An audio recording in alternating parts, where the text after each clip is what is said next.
Okay, तो कैसी चल रही है पढ़ाई? कुछ बढ़िया? हाँ सर। ओके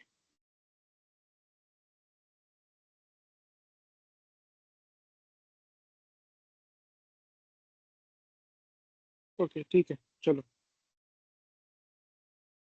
तो today we are going to see the हमारा जो चार्जेस इन फील्ड था, हमारा जो चार्जेस इन फील्ड था उसका हम चार्जेस इन फील्ड रिवीजन होगा। It will be speed will be fast. तो जहाँ जहाँ पे आपको डाउट है प्लीज पूछते रहना, ठीक है, बीच बीच में। ओके, चलो। Okay sir. चलो ठीक है। So this page is not not required. हाँ, यहाँ पे आ जाओ। तो इलेक्ट्रोस्टैटिक्स का मतलब क्या होता है? इलेक्ट्रोस्टैटिक्स का मतलब होता है sir, it is the study of electrons when it is at static ना। जब इलेक्ट्रॉन्स आराम से बैठा हुआ है, मतलब आराम से बैठा हुआ मतलब जब इलेक्ट्रॉन्स कैसा है, रेस्ट पे है, वेलोसिटी इक्वल टू जीरो है ना। अभी तक हमने इलेक्ट्रोस्टैटिक्स में कभी भी मैंने आपको बता सर आपकी बोला नहीं। स्क्रीन नहीं दिख रही।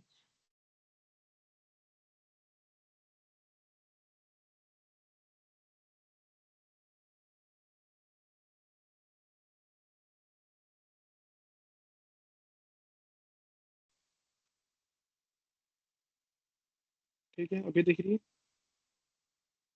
हाँ सर।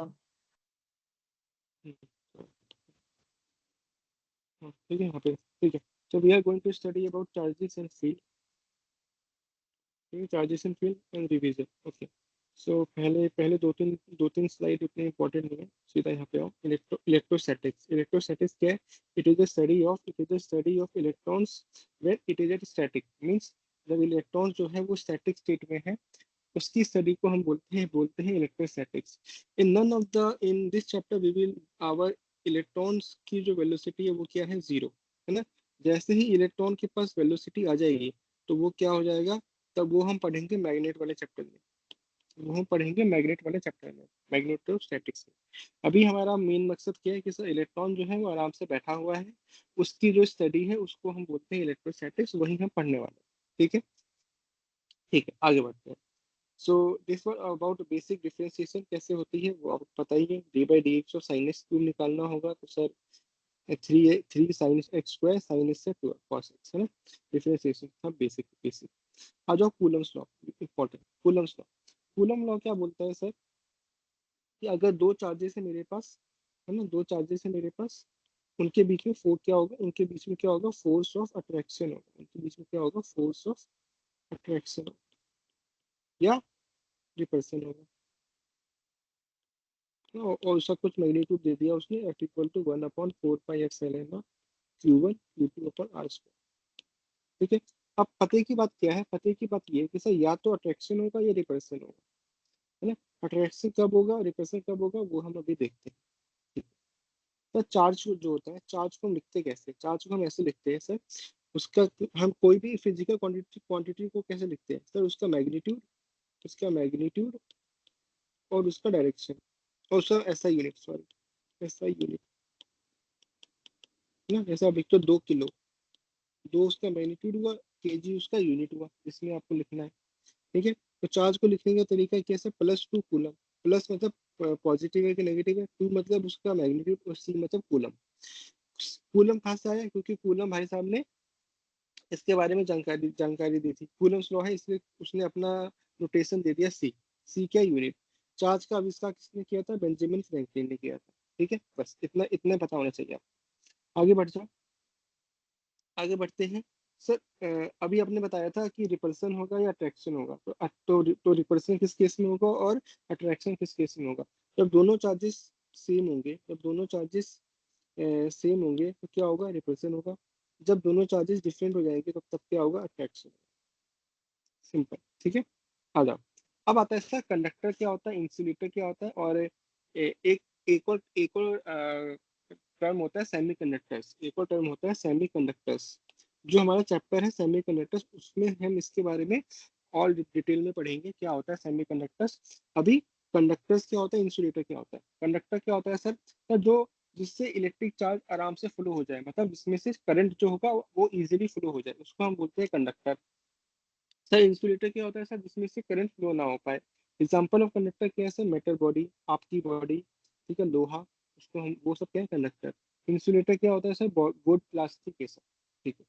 अब नया टर्म आता है सर अर्थिंग, जो अभी हम कैपेसिटेंस स्टार्ट करने से पहले भी पढ़ेंगे। अर्थिंग क्या होता है, process in which a body share it charge with अर्थ। आपने घर में भी देखा होगा, जब भी हम घर में भी कनेक्शन लगाते हैं तो एक पॉजिटिव होता है, एक नेगेटिव होता है, एक होता है अर्थिंग। अर्थिंग वाला जो जो कनेक्शन होता है वो सीधा अर्थ में जाके टर्मिनेट होता है। Earthing is very much required for any physic any electrical connection. ठीक है। अर्थिंग हमको इलेक्ट्रिक शॉक से बचाता है। ठीक है। Process in which body shares it charges with अर्थ। ठीक है, इतना इंपॉर्टेंट नहीं अभी के लिए। आगे बढ़ते हैं इलेक्ट्रिक चार्ज। इलेक्ट्रिक चार्ज की तीन प्रॉपर्टी होती है, एडिटिविटी, क्वांटाइजेशन और कंजर्वेशन ऑफ चार्ज। पहला पहला आता है सर एडिटिविटी। क्या होता है एडिटिविटी, मतलब क्या होता है कि सर हम चार्ज को जैसे हम नॉर्मली ऐड करते हैं, 2 + 2 = 4, 3 + 3 = 6, 7 + 7 = 14, वैसे हम चार्ज को ऐड कर सकते हैं।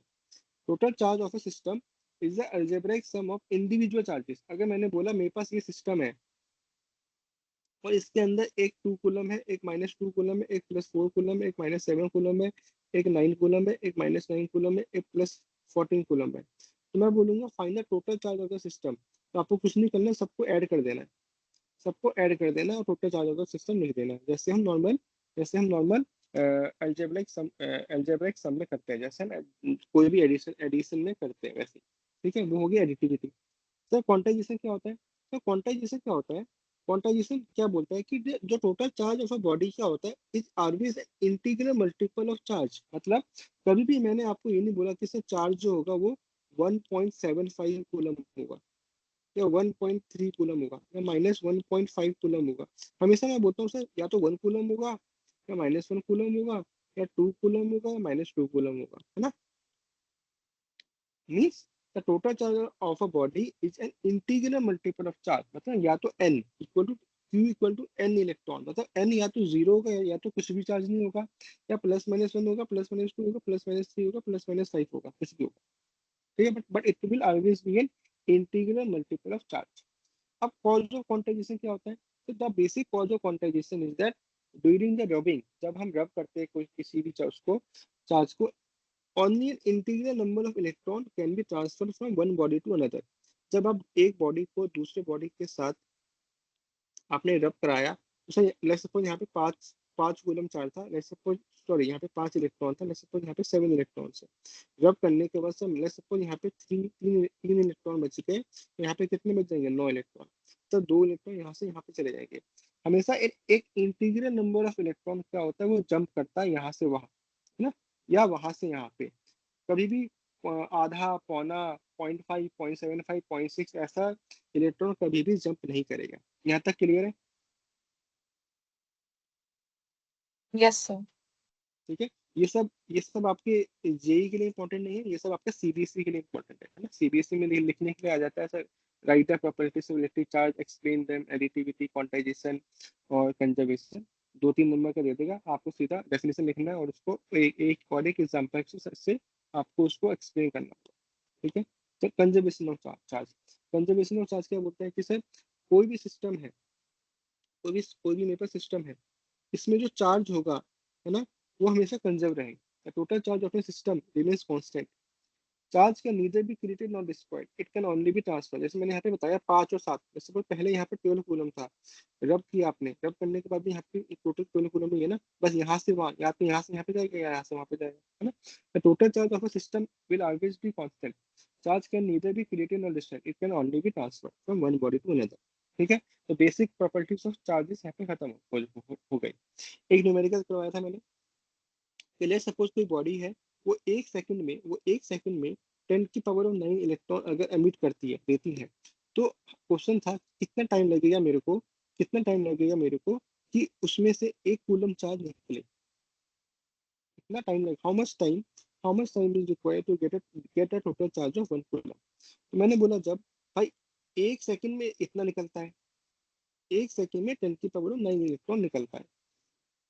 ठीक है, इलेक्ट्रॉन की वैल्यू कितनी होती है सर? 1.6 × 10⁻⁻19। हमने हमने पढ़ा था क्यू क्या होता है सर? प्लस माइनस एन ही होता है ना? अभी पढ़ा हमने। तो इलेक्ट्रॉन की वैल्यू कितनी होती है सर? 1.6 × 10⁻⁻19। तो मतलब एक सेकंड में अभी ये 1.6 × 10⁻⁻10 कूलम एमिट कर रहा है। अब पूछा कि इसमें से कितना टाइम में ये एक कूलम करेगा, तो भाई बेसिक मैथमेटिक्स आ गई। भाई इतना कूलम एक सेकंड में कर रहा है, तो एक कूलम कितने में करेगा सर? 1/1.6 × 10⁻⁻10। जो सॉल्व कर लो और जो आएगा वो टाइम में आंसर आ जाएगा आपका। ठीक है, तो वही वही किया ना, इसको फिर सॉल्व कर लो और आपका आंसर आ जाएगा टाइम में।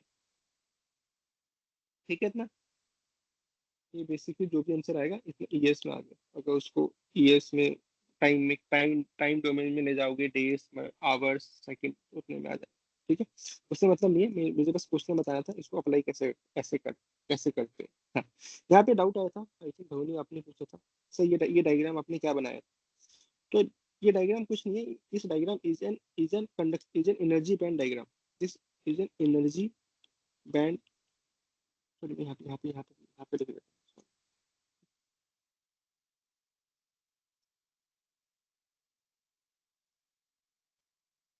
This is an energy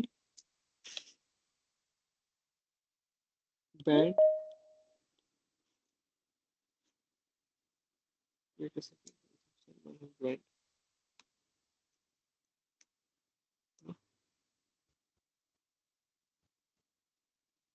okay, हाँ, एनर्जी बैंड डायग्राम। इसको हम और डिटेल में पढ़ेंगे कौन से चैप्टर में? सेमीकंडक्टर्स। अभी के लिए देखो जैसे तो नीचे वाला जो बैंड है उसको हम बोलते हैं वैलेंस बैंड। इसको हम बोलते हैं वैलेंस बैंड। तो सबसे ऊपर वाला बैंड है इसको हम बोलते हैं कंडक्शन बैंड।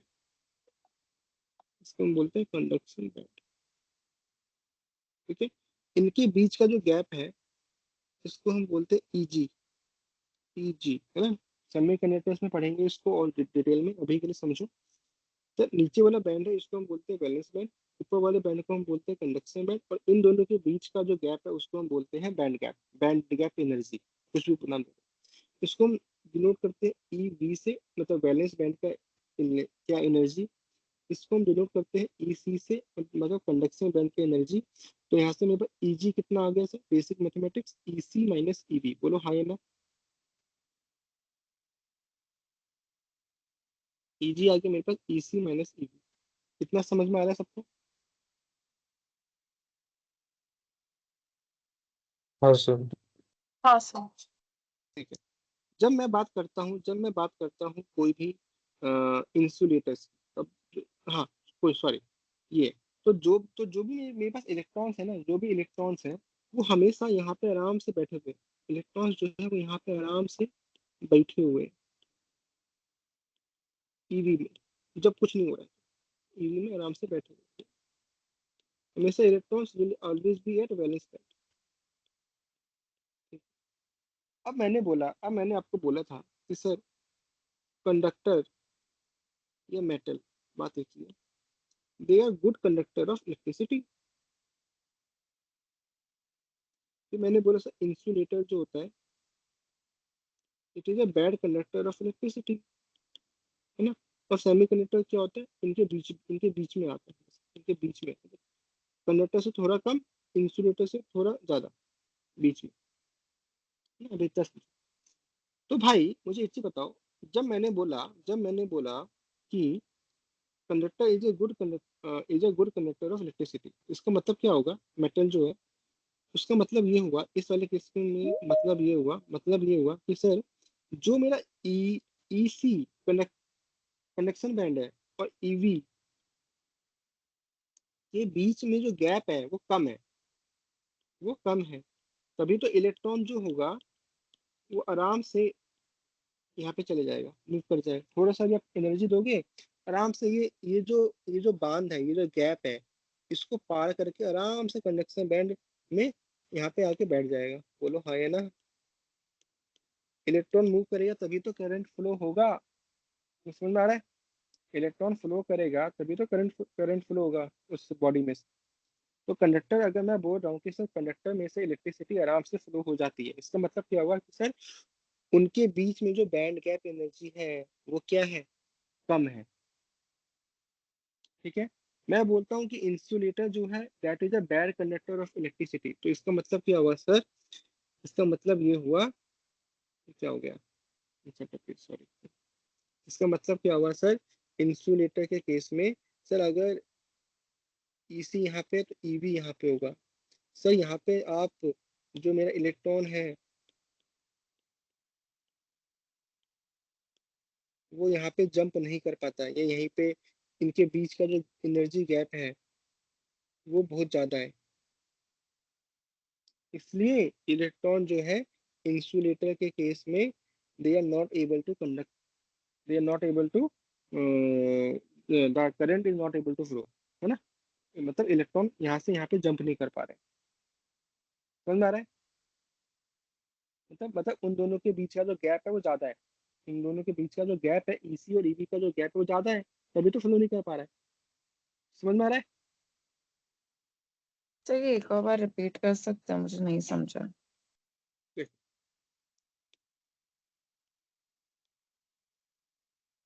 देखो भाई, यहाँ पे है कंडक्टर, यहाँ पे इंसुलेटर। ठीक है। मैंने बताया it is a good conductor, electricity can easily flow, electricity can easily flow, सही बात है। कैसे, इलेक्ट्रिसिटी कांट फ्लो। ठीक है। अब इसके बाद मैं क्या बता रहा हूँ कि सर जो हमारे पास ऐसा एनर्जी बैंड गैप होता है, एनर्जी बैंड गैप होता है, ये हम पढ़ेंगे सेमीकंडक्टर्स में कि ये सेमीकंडक्टर का पार्ट है। मैंने बस कंडक्टर और इंसुलेटर को एक्सप्लेन करने के लिए आपको बस बताया है। अगर आपको समझ में भी नहीं भी आ रहा है तो कोई बात नहीं है उसमें, इसको हम सेमीकंडक्टर वाले चैप्टर में अच्छे से पढ़ेंगे कि सर हमारा जो सेटअप होता है उसमें क्या होता है सर, नीचे होता है एक वैलेंस बैंड, ऊपर होता है कंडक्शन बैंड। इसे सुनना, इसी को हम बोलते हैं conduction band, conduction band. EV को हम बोलते हैं वैलेंस बैंड। ठीक है। ठीक है।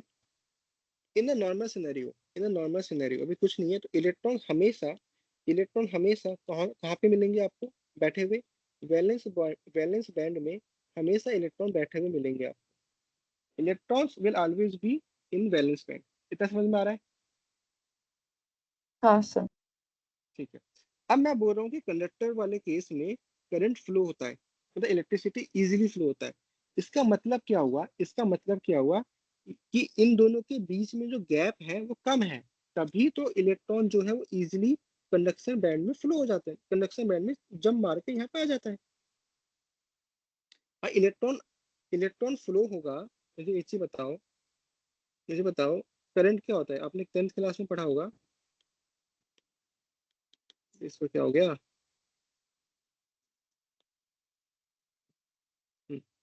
10th क्लास में पढ़ा होगा, इलेक्ट्रॉन के अपोजिट डायरेक्शन में करंट फ्लो होता है, बोलो।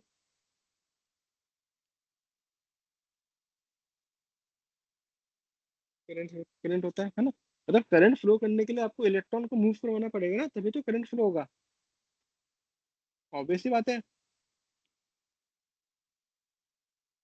तो कंडक्टर वाले केस में क्या हुआ, कंडक्टर वाले केस में क्या हुआ कि सर ये जो ईवी है, ये ईवी था और ये ईसी है, ये कंडक्शन बैंड है, इनके बीच में जो गैप है, सॉरी, इनके बीच में जो गैप है it is very very less, very very less. या किसी किसी केस में क्या होता है, these bands overlap each other,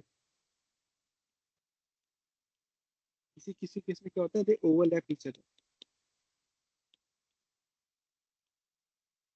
अभी इतना समझो सर, वैलेंस बैंड और कंडक्शन बैंड, है ना, है दो बैंड है मेरे पास, वैलेंस बैंड और कंडक्शन बैंड।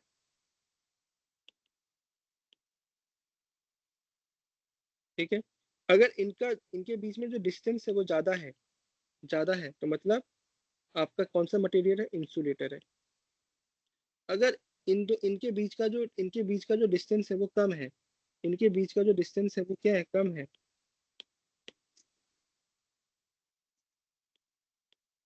अरे यार क्या दिक्कत है इसको।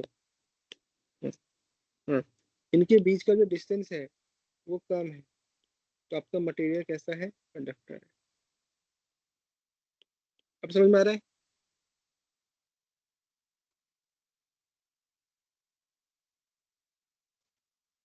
हाँ सर। हाँ यही सर। मैंने यहाँ पे मैंने यही एक्सप्लेन किया था। ये इलेक्ट्रॉन्स है, ये इलेक्ट्रॉन्स है। तो इलेक्ट्रॉन्स अगर मूव करेंगे कंडक्शन बैंड में तो वो कैसा आ जाएगा, मेटल। अगर इलेक्ट्रॉन्स कंडक्शन बैंड में मूव नहीं कर पा रहे, यहाँ से वापस यहाँ पे आ जाएंगे, तो वो कैसे मटेरियल है, इंसुलेटर। अब इलेक्ट्रॉन यहाँ से वापस आ जा रहे हैं, मतलब इनके बीच का जो गैप है वो क्या ज्यादा है, तभी तो यहाँ पे इस एनर्जी पे नहीं आ पा रहा है। लेट्स सपोज ये एनर्जी 2 इलेक्ट्रॉन वोल्ट है, लेट्स सपोज ये 10 इलेक्ट्रॉन वोल्ट है ना। मतलब इन दोनों के बीच का एनर्जी गैप ज्यादा हो गया है, ये 2 है 8 और 10, मतलब इस इलेक्ट्रॉन को 8 एनर्जी, 8 इलेक्ट्रॉन वोल्ट की एनर्जी चाहिए होगी, तब जाके ये कंडक्शन बैंड में जा पाएगा, है ना। उतना नहीं मिल पा रहा है इसलिए उसको, इसलिए वो इंसुलेटर है। समझ में आ रहा है। मतलब इंसुलेटर वाले केस में क्या होगा, एनर्जी गैप ज्यादा होगा, मेटल वाले केस में एनर्जी गैप कम होगा। ऐसे मतलब ये हम सेमीकंडक्टर्स में बहुत डिटेल में पढ़ने वाले हैं, फोर्स, इलेक्ट्रॉन्स कैसे मूव, ऊपर नीचे कैसे जा रहा है, ये सब। ये मैंने बस अभी आपको एक्सप्लेन करने के लिए बताया, ठीक है। तो आगे बढ़ते हैं, ठीक है। आ जाओ, ये तो फिर वही चीज था। हाँ, इंडक्शन, इलेक्ट्रोस्टैटिक इंडक्शन, ठीक है। तो ये नया टर्म है, इलेक्ट्रोस्टैटिक इंडक्शन। सो इसको अभी हम कैपेसिटर्स में पढ़ेंगे। इंडक्शन वाले क्वेश्चन आते हैं उसमें। उस समय मैंने बस बेसिक आइडिया आइडिया दिया था। इंडक्शन क्या होता है sir, it is a phenomena of temporary electrification of it is a phenomena of temporary electrification of conductor in which opposite charges appear at its closer end and similar charge appear at its farther end in the presence of a nearby charge body। मतलब so let's suppose sir ये charge body है plus plus plus, है ना। तो उसका जो opposite charge होगा वो नियर पे आ जाएगा, मतलब प्लस का अपोजिट क्या है, नेगेटिव। और प्लस का और सेम चार्ज हो जाएगा उससे फार्दर एंड में, मतलब नेगेटिव यहाँ पे प्लस, मतलब नेट नेट चार्ज यहाँ पे हमेशा क्या है, जीरो। बट इंडक्शन की वजह से क्या होगा सर, ये प्लस है तो प्लस के नियर वाला जो पार्ट होगा वहां पे आ जाएगा नेगेटिव, और प्लस के फार्दर वाले में आ जाएगा पॉजिटिव। इसको हम बोलते हैं इलेक्ट्रोस्टैटिक इंडक्शन। बट मतलब यहाँ पे क्या हो रहा है, temporary temporary electrification of charge of conductor हो रहा है ना, थोड़े हल्के समय के लिए। हल्के समय के लिए इसका आप एग्जाम्पल ले सकते हो। जब आप अपने बालों पे कॉम्ब करो, जैसे सपोज आपके बालों में आपने तेल वेल लगाया हुआ है, आप ना वो लो कंघा लो, कंघी लो, कंघी कंघी से बालों को ऐसे रब, थोड़ा थोड़ा रब करो। फिर आप देखना जो आपके पेपर के स्मॉल स्मॉल पार्टिकल्स है, they tend to attract each other. आपने बचपन में किया भी होगा ना। It is a classical case of electrostatic induction, ठीक है। थोड़े हल्के समय के लिए, हल्के ही समय के लिए थोड़ा सा चार्ज डेवलप हो जाता है। देखो यहाँ पे आप देखोगे तो भाई, तो मेरा भाई, तो यहाँ पे आपका जो नेट, यहाँ पे जो आपका नेट चार्ज है वो कितना, जीरो ही है ना। नेट चार्ज जीरो ही है, नेट चार्ज जीरो ही है, ठीक है। आ जाओ, charging a sphere by induction. अब ये कॉन्सेप्ट आता है, मतलब इतना इम्पोर्टेंट तो नहीं है मैं कहूँगा, बट फिर भी पता होना चाहिए।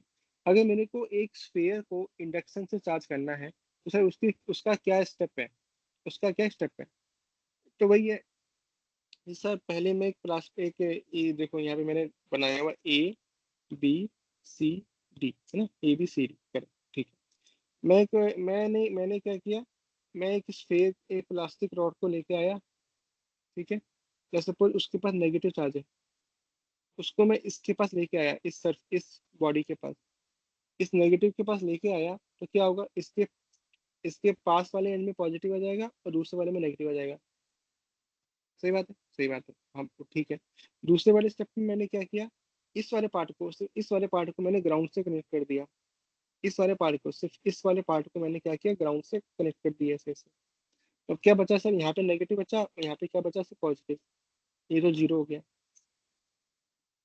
और अब मैंने इसको ग्राउंड से हटा दिया, ठीक है। when the sphere is disconnected from the ground, is positive charge at near end, मतलब यहाँ पे जो पॉजिटिव चार्ज है it remains held, है ना। अब मैंने यहाँ से ग्राउंड से हटा दिया है, तो अब क्या होगा, यहाँ पे जो पॉजिटिव चार्ज डेवलप हुआ है वो यहाँ पे पॉजिटिव चार्ज रहेगा ही रहेगा, क्योंकि यहाँ पे नेगेटिव है, नेगेटिव है, तो नेगेटिव और पॉजिटिव में कैसा आ जाएगा, एक अट्रैक्टिव फोर्स, कैसा आ जाएगा, एक अट्रैक्टिव फोर्स। ठीक है, अब क्या किया मैंने, अब ये प्लास्टिक रॉड को मैंने हटा दिया यहाँ से, फोर्थ स्टेप में मैंने क्या किया, इस नेगेटिव वाले जो रॉड था मेरा, उसको मैंने हटा दिया। तो क्या होगा, जैसे ही इसको हटाऊंगा तो इसके चारों तरफ में क्या होगा, पॉजिटिव पॉजिटिव पॉजिटिव चार्ज क्या हो जाएगा यूनिफॉर्म, यूनिफॉर्मली डिस्ट्रीब्यूट हो जाएगा। ठीक है, इसको हम बोलते हैं charging a sphere by induction. उतना इंपॉर्टेंट नहीं है, पर कभी सीबीएसई में भी नहीं आता, मैंने बस आपको ये कॉन्सेप्ट ऑफ इंडक्शन के लिए बताया। ठीक है, ठीक है। हाँ, क्वेश्चन सॉल्विंग टेक्निक ये इंपॉर्टेंट है। क्वेश्चन अगर आ जाए आपके पास, क्वेश्चन आ जाए तो कैसे करना है। सर क्वेश्चन आ जाएगा, अगर ऐसे में यहाँ पे पॉजिटिव है, आपको कुछ नहीं करना, सर पास वाले के पास नेगेटिव कर दो और दूर वाले के पास पॉजिटिव कर दो, बस इतना पता होना चाहिए। बाकी जो आपको क्वेश्चन में दिया होगा उस हिसाब से आपको सॉल्व करना है। ठीक है, ये है आपका क्वेश्चन सॉल्विंग टेक्निक, बस इतना पता होना चाहिए इंडक्शन में। अगर यहाँ पे मैंने नेगेटिव नेगेटिव नेगेटिव दिया होता तो क्या क्या करते सर, यहाँ पे आ जाता पॉजिटिव पॉजिटिव पॉजिटिव पॉजिटिव, यहाँ पे आ जाता नेगेटिव नेगेटिव नेगेटिव नेगेटिव। ठीक है, चलो आगे बढ़ो। अच्छा, ये मैंने अभी भी बताया था कि सर अगर इलेक्ट्रॉन है उसकी वेलोसिटी जीरो है, अगर इलेक्ट्रॉन है उसकी वेलोसिटी जीरो है तो यहाँ पे क्या आएगा, इलेक्ट्रिक फील्ड होगा। तो ये हम पढ़ रहे हैं अभी इलेक्ट्रोस्टैटिक। सर अगर ये इलेक्ट्रॉन है, ये कांस्टेंट वेलोसिटी से मूव कर रहा है ना, वेलोसिटी या तो वो 2 मीटर पर सेकेंड की स्पीड से मूव कर रहा है, तब तब यहाँ पे क्या हो जाएगा, एक मैग्नेटिक फील्ड डेवलप हो जाएगा।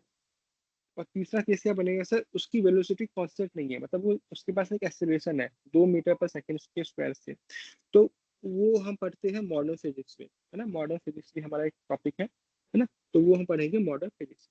ठीक है, ये 3 केस बन सकते हैं। तो पहला केस तो अभी हम पढ़ रहे हैं कि भाई इलेक्ट्रॉन है, आराम से बैठा हुआ है, तो क्या होगा, अगर इलेक्ट्रॉन आराम से बैठा हुआ है तो उसमें से क्या निकलेगी, इलेक्ट्रिक फील्ड निकलेगी, पहला। तो दूसरा केस में सर अगर इलेक्ट्रॉन एक कांस्टेंट वेलोसिटी से मूव कर रहा है तो उसमें से क्या निकलेगी सर, मैग्नेटिक फील्ड निकलेगी। ठीक है। तो तीसरा केस, अगर इलेक्ट्रॉन जो है वो एक एक्सेलरेशन से मूव कर रहा है तो वो एक केस वो बनता है साइक्लोट्रॉन का केस बनता है, साइक्लोट्रॉन। ये मॉडर्न फिजिक्स में भी पढ़ने वाले। देखिए यहाँ तक था basic of full of charges and field. सीधा अब आते हैं मुद्दे पे। सर कूलम्स लॉ क्या होता है, Coulomb's law same sir, force of attraction और repulsion between two stationary, stationary important है सब, stationary point charges is directly proportional to product of magnitude and inversely proportional to square of distance. तो यहाँ से क्या आ गया आपस F equal to Q1 Q2 upon R square. इसको अपने यहाँ पे प्रोपोर्शनल को हटाया तो आपका K आ गया, K को हम बोलते हैं डायरेक्टली कांस्टेंट, और K होता है आपका 1/4 पाई एप्सिलॉन नॉट क्या होता है, परमिटिविटी ऑफ फ्री स्पेस। इसकी वैल्यू होती है 9 × 10⁻⁹ न्यूटन मीटर स्क्वायर पर कूलम स्क्वायर। ये आप ये निकालना आना चाहिए आपको, कैसे निकालोगे एप्सिलॉन नॉट की वैल्यू, वो मैथमेटिक्स आपको पता होनी चाहिए। एप्सिलॉन नॉट की वैल्यू होती है 8.854 10⁻12। इसका उल्टा न्यूटन इनवर्स मीटर -2 सी स्क्वायर। ठीक है, अगर यहाँ पे कोई मीडियम आ गया तो यहाँ पे क्या हो जाएगा, एक परमिटिविटी और मीडियम भी ऐड हो जाएगा, परमिटिविटी और medium K equal to 1/4 pi epsilon naught epsilon naught. ठीक है यहाँ तक, ठीक है। जैसे F equal to 1/4 pi epsilon naught Q1 Q2 upon R square. मैंने पूछा आपसे find the dimension of epsilon naught, तो कैसे निकालोगे सर, F का मुझे पता है mn(t)-2, तो एप्सिलॉन नॉट को मुझे निकालना है। Q का मुझे पता 80 होता है, Q का मुझे पता 80 होता है, R स्क्वायर कितना होता है, L स्क्वायर। सॉल्व करो, एप्सिलॉन नॉट का डायमेंशन आपको निकालना है, वेरी इंपॉर्टेंट।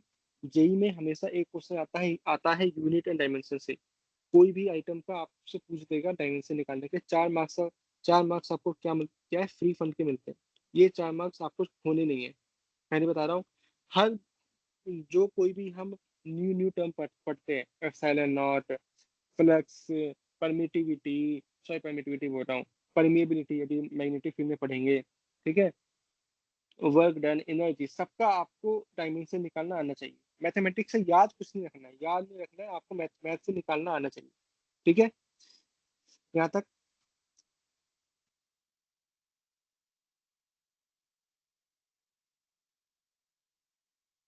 यहाँ तक सही, आगे बढ़े। हेलो। हाँ सर। ठीक हाँ सर, ठीक है। हाँ चलो, अब बात आती है सर पॉइंट चार्ज। यहाँ पे हम इलेक्ट्रोस्टैटिक्स में हम बहुत बात करते हैं sir point charge, point charge, point charge.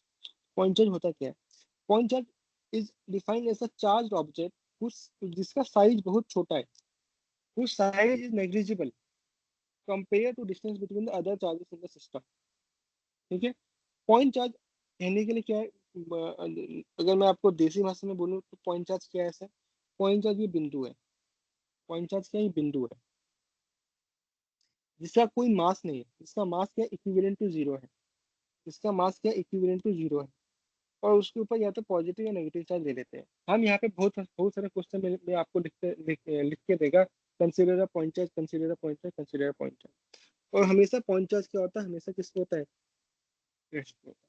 ठीक है, बस बताने के लिए, पॉइंट चार्ज देख के वो नहीं होना है। जैसे पॉइंट चार्ज क्या होता है, पॉइंट चार्ज क्या होता है, सर एक स्मॉल सा चार्ज है जिसके ऊपर कुछ कुछ स्मॉल वैल्यू चार्ज होगा, और जिसका मास जीरो है, मास इक्विवेलेंट टू जीरो है, और जो हमेशा किस पे होगा, रेस्ट पे होगा, इससे हमेशा किस पे होगा, रेस्ट पे होगा।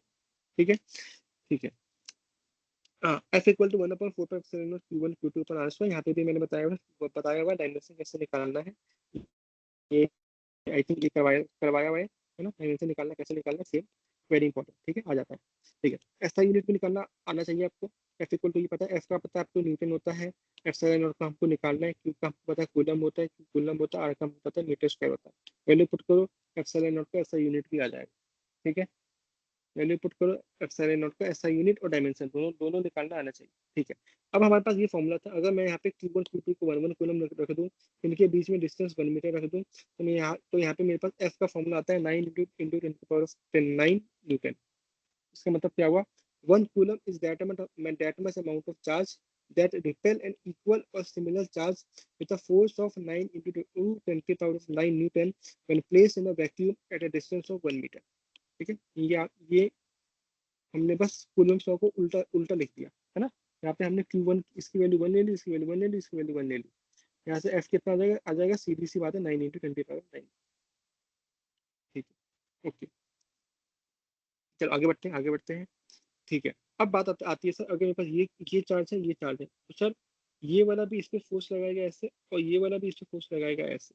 अगर मैं ये नाम दे रहा हूँ 1, ये नाम दे रहा हूँ 2, तो यहाँ पे लगाएगा F12, यहाँ पे लगाएगा F21, है ना। मतलब 1 वाला 2 पे लगाएगा इस तरफ, और 2 वाला 1 पे लगाएगा इस तरफ।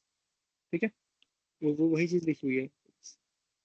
ठीक है, आ जाओ यहाँ पे, Q1 Q2 इनके बीच में फोर्स लगेगा ऐसे बाहर की तरफ। अगर पॉजिटिव और नेगेटिव है तो इनके बीच में फोर्स लगेगा अंदर की तरफ, क्योंकि कैसा होगा, अट्रैक्टिव फोर्स होगा।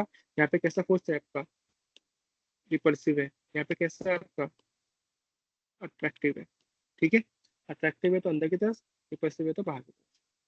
चलो, ठीक है।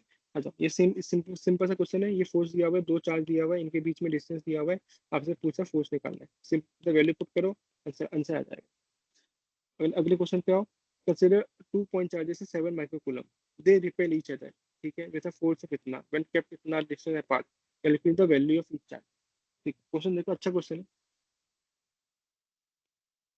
क्या बोला है मैंने, मेरे पास दो चार्ज है, सम ऑफ 2 पॉइंट चार्जेस, सॉरी दो चार्ज है Q1 प्लस Q2, जिनका चार्ज दिया हुआ है 7 माइक्रोकूलम।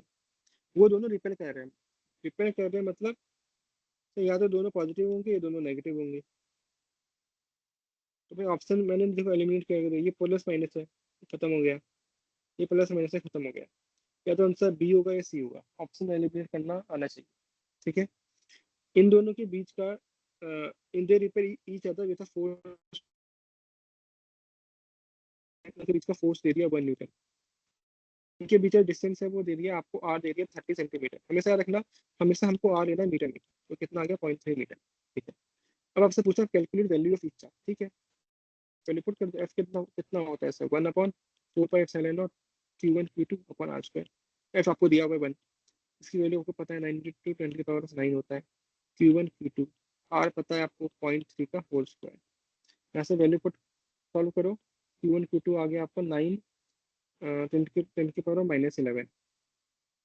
Q1 Q2 इतना है, Q1 प्लस Q2 7 है ना, ऑप्शन देख के निकाल लो, ऑप्शन देख के निकाल लो, सही है। या 4 + 3 7, ठीक है, पर 4 × 3 12 हो जाएगा, तो ये नहीं होगा। 5 + 2 7, 5 × 2 10, 10 माइक्रो है तो 10⁻⁻12, तो 10⁻⁻11 आ गया। ठीक है, ठीक है, ऐसे निकालना है। ठीक, आगे बढ़ते थोड़ा। ठीक है, ये अभी भी बताया मैंने, प्लस प्लस होगा तो इस तरफ लगेगा, प्लस माइनस होगा तो अंदर की तरफ लगेगा। तब ये वाला इस पे लगाएगा इस तरफ, ये वाला इस पे लगाएगा इस तरफ। ठीक है, अगर माइनस माइनस होगा तो तब भी ऐसे बाहर लगेगा। ठीक, इसमें कोई वो नहीं है, आगे बढ़ते हैं। ये हाँ हाँ हाँ, ठीक है, ये इतना इंपॉर्टेंट नहीं है, ये इतना इंपॉर्टेंट नहीं है, यहाँ पे आ जाओ। हाँ, सिस्टम ऑफ चार्जेस आ गए। अगर लेट्स सपोज यहाँ पे एक चार्ज है, यहाँ पे एक चार्ज है, यहाँ पे एक चार्ज है, ठीक है, तो भाई ये वाला इस पे फोर्स लगाएगा इस तरफ, ये वाला इस पे फोर्स लगाएगा इस तरफ। है, क्योंकि अब फोर्स एक वेक्टर क्वांटिटी है, तो भाई ये और ये इनका रिजल्टेंट आ जाएगा इस तरफ, एफ नेट। एफ नेट कैसे निकालते हैं sir? Root of F1² plus F2² plus 2F1 F2 cos theta, इन दोनों के बीच का एंगल निकाल लो, आंसर आ जाएगा। ठीक है, यहाँ तक ठीक है। ये है कूलम्स लॉ का की प्रॉपर्टीज। क्या है sir? This force act along a line joining the point. This is a centre force. Centre force मतलब क्या है कि भाई ये चार्ज है, ये चार्ज है, इन दोनों के बीच में, इन दोनों के बीच में लग रहा है फोर्स। कभी भी मैं ऐसे नहीं बोलता भाई यहाँ पे फोर्स है ऐसे, हमेशा मैं देखना, हमेशा मैं बीच से ले जाता हूँ ऐसे। This is a centre force. हमेशा कूलम्स लॉ कैसा है आपका? सेंटर फोर्स, मतलब बीचों बीच लगता है। ठीक है, electrostatic force between two charge particles action reaction पे है, मतलब अगर एक इस पे लगाएगा ऐसे तो ये वाला भी इस पे लगाएगा ऐसे। कंजर्वेटिव फोर्स होता है, याद रखना, Coulomb's law conservative force. Force done in moving a particle from one point to another, such that force is independent of path taken from each other। चाहे Q1 Q2 है, आप ऐसे रखो तब भी F इक्वल टू के Q1 Q2 अपन R square आएगा, या आप ऐसे रखो तब भी इतना आएगा, या ऐसे ऐसे रखो तब भी इतना आएगा, है ना? पाथ पे डिपेंड नहीं कर रहा है। Force applied by one charge particle on another charge particle independent of presence or absence of other charge। मतलब force applied by one charge particle on another charge particle is independent of presence or absence of another charge। अगर let's suppose यहाँ पे एक charge है, यहाँ पे एक charge है, यहाँ पे एक चार्ज है, तो फिर लेट्स सपोज इस पे ये वाला चार्ज लगाएगा, इस पे ये वाला भी चार्ज लगाएगा,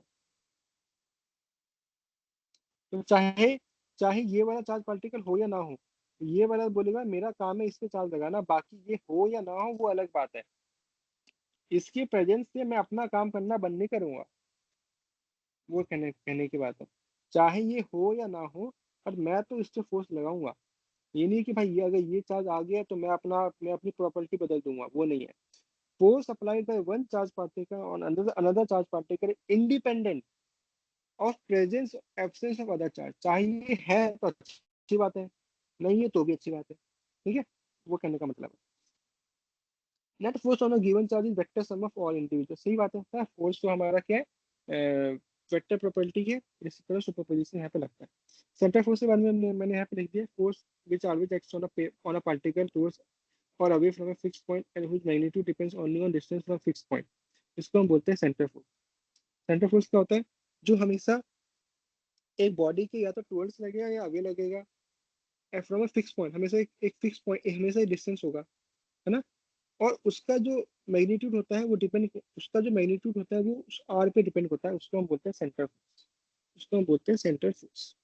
ठीक है, अच्छा, तो जैसे ये क्यू है, ये डिस्टेंस आर है, इसके बीच में लगेगा फोर्स एफ। तो इस एफ क्या हो गया आपका? Centre force. जैसे आपका ग्रेविटेशनल फोर्स है, वो भी कैसा है आपका? सेंटर फोर्स है।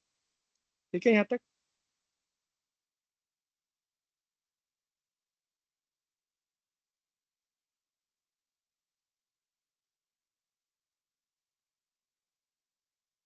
यहाँ तक सही है? आगे बढ़े थोड़ा, अभी बहुत बहुत बहुत रिवाइज करना है। हाँ सर। ठीक है, हाँ सर। ठीक है, अब सिंपल आ जाओ न्यूमेरिकल्स पे।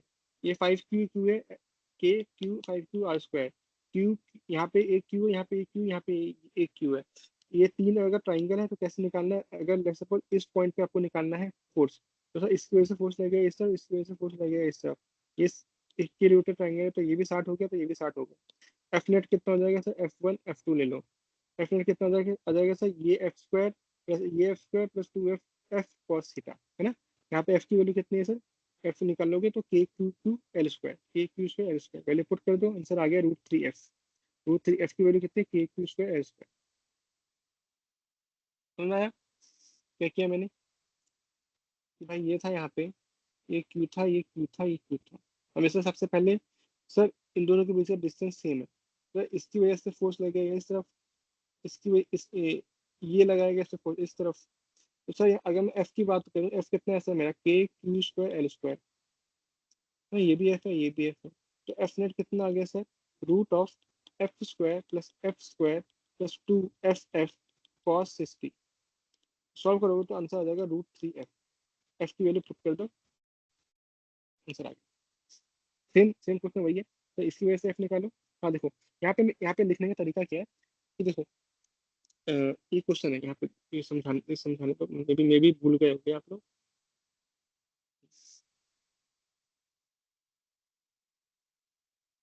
ये 2Q है, ये Q है, ये 3Q है, ठीक है, ठीक है। डिस्टेंस L अब बोलोगे सर इसके यहाँ पे फोर्स लगेगा इस तरफ, जैसे कि मैं F1 दे रहा हूँ, यहाँ पे लगाएगा F2। तो भाई एफ में F1 ऐसा कुछ कितना आ गया आपका, कितना होगा सर, के Q 2Q upon L square. F2 कितना आ गया सर, के Q 3Q upon L square. तो F1 को मैं लिखूंगा तो क्या आ जाएगा sir, to to K Q square upon L square, और F2 कितना आ रहा है सर, 3 के Q square upon L square. अब क्योंकि मैं अपनी मैथ्स बचाने के लिए, मतलब जब एग्जाम में मैं के Q L upon L square को मैं एफ नाम दे रहा हूँ, तो क्या मैं इसको लिख सकता हूँ सर, ये 2F है, यहाँ पे मैं ये लिख सकता हूँ कि 3F है। नहीं, 2F कैसे लिख दिया मैंने, ये के Q square upon L square को मैं ऐसे मैंने नाम दे दिया एफ, एक्स तुम एक्स दे दो, तुम्हारा जो मन है। तो ये हो गया 2F, ये हो गया 3F।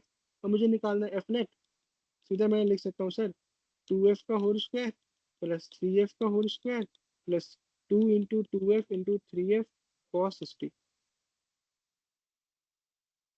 है ना। तो सॉल्व करोगे, 4 9 13,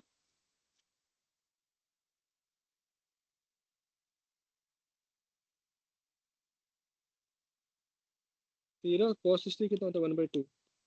13 और 6 9, √19 एफ, एफ की वैल्यू पुट कर दो वापस, √19 के Q square upon L square, ये आ गया आपका एफ में।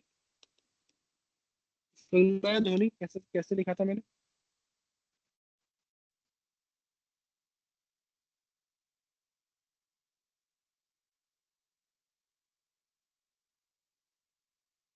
ठीक है यहाँ तक, बेसिक बेसिक है ये तो, कूलम्स लॉ का। सेम न्यूमेरिकल्स वही है, try to attempt this numericals, ठीक है। अब आ जाते हैं, थोड़ा ये वाला क्वेश्चन है, स्प्रिंग वाले क्वेश्चन है ना, कि भाई यहाँ पे मास M Q1 है, यहाँ पे मास M Q2 है, इसके बीच में स्प्रिंग है। तो हमको निकालना था भाई, इस स्प्रिंग में कितना इलोंगेशन होगा, इस स्प्रिंग में कितना इलोंगेशन होगा, ये निकालना था हमको, है ना। ये मैंने बोल दिया था, ये इक्विलिब्रियम में दिया हुआ है। ये मास M है, यहाँ पे M Q2 है यहाँ पे। तो मुझे बताओ इस मास M पे भाई, यहाँ पे हम क्या निकाल रहे हैं, इसका क्या निकाल रहे हैं, FBD बना रहे हैं। क्या बना रहे हैं, FBD। भाई ये जो मास M था सर, ये Q1 Q2, मतलब Q1 Q2 आपस में कैसा है सर, रिपल्सिव फोर्स आएगा, मतलब एक फोर्स इसका यहाँ पे लगेगा एफ के, ये क्या हो गया, सॉरी, के Q1 Q2 अपॉन, हाँ ठीक है, ठीक है, यहाँ पे देखो, ले सपोज पहले इसका जो डिस्टेंस था L0 था, है ना, और इलोंगेट होने के बाद उसने उसने अच्छा ये क्वेश्चन में दिया हुआ natural length of spring with L0, आपसे पूछा था इलोंगेशन निकालना है, ठीक है। तो थोड़ा यहाँ पे क्वेश्चन देखो, मैं थोड़ा क्वेश्चन बना लेता हूँ, तो समझ में आएगा। ये मास कुछ ऐसा था, इसके बीच में स्प्रिंग ऐसे लगा हुआ है, यहाँ पे ऐसे, ये एल दिया हुआ है, ये चार्ज एम है, सॉरी मास एम है, ये Q1 है, ये Q2 है। अब इनके बीच में इलेक्ट्रोस्टैटिक फोर्स होगा, जैसे सपोज ये कुछ अब ऐसे हो गया होगा, ये थोड़ा ज़्यादा इलोंगेट हो गया होगा, तो पहले तो एल था, तो सपोज ये एक्स इलोंगेट हो गया, यही यही एक्स अपने को निकालना है, यही एक्स अपने को निकालना है। तो ये एम है, ये Q2 है, ये Q1, ये एम है, ये Q1, ठीक है। तो भाई यहाँ पे लगा दो FBD, यहाँ पे लगा दो FBD, सिंपल। सर एक इलेक्ट्रोस्टैटिक फोर्स लग रहा है इस तरफ, और यहाँ पे एक स्प्रिंग वाला फोर्स लग रहा है KX इस तरफ। फिर सीधा हो गया sir KX is equal to K Q1 Q2 upon distance कितना हो गया सर, L प्लस एक्स। पहले L था प्लस एक्स का होल स्क्वायर। और इसको सॉल्व कर दो, इसको सॉल्व कर दो। क्वेश्चन में कुछ कुछ दिया होगा, P की वैल्यू दी होगी, जो भी दिया होगा। ठीक है, मुझे बस आपको बताना था कॉन्सेप्ट। ऐसा क्वेश्चन आ जाएगा तो फंसना नहीं। ठीक है, सेम चीज ये है, सेम चीज ये है, सेम चीज यहाँ पे है कि सर ये मैंने ग्राउंड है, यहाँ पे मैंने मास रखा हुआ है M। तो मैंने पूछा है कि इस मैं इसको कितना ऊपर ले जाऊं। यहाँ पे मेरे पास चार्ज रखा हुआ है एक, जैसे कोई माइनस Q2। तो यहाँ पे चार्ज, इस मास के पास भी चार्ज है Q1। तो मैंने पूछा कि ये हाइट बता दो, ये हाइट बता दो, what should be the value of H so that block lift off. तब अब देखो, -Q2 और Q1 में कैसा होगा, अट्रैक्टिव फोर्स होगा, अट्रैक्टिव फोर्स होगा, है ना। तो मैं इस -Q2 को मैं कितने हाइट पे रखूं, कितने हाइट पे रखूं कि ये जो ब्लॉक है वो ऊपर ऊपर उठ जाए, वो ऊपर आना चालू हो जाए, क्योंकि अट्रैक्टिव फोर्स होगा -Q2 और इस Q1 में। तो मैं इस -Q2 को कितने हाइट पे रखूंगा कि ये जो ब्लॉक है वो ऊपर उठना चालू हो जाए। समझ में आ रहा है क्वेश्चन क्या था।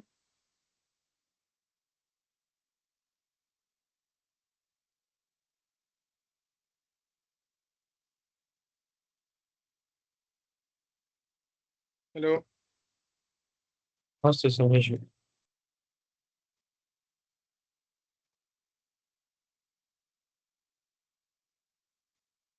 सर आप फिर से रिपीट कर सकते हो क्या ये वाला पार्ट?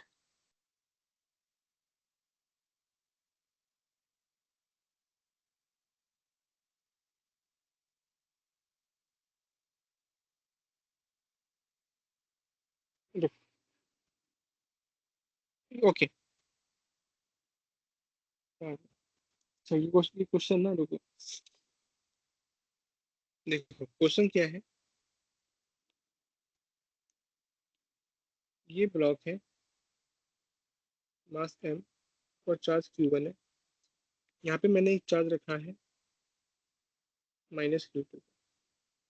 ठीक है, and I am asking you, am asking you what should be the what should be the minimum height, what should be the minimum value H so that the block lift off।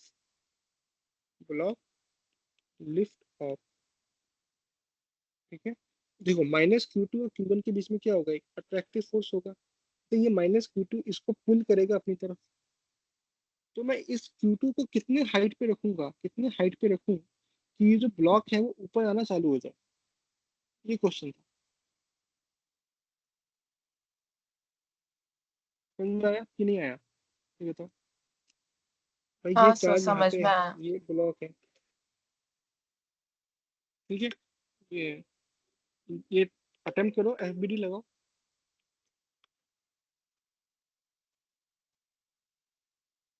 Hello. हाँ हाँ, देखता हूँ, रुकिए।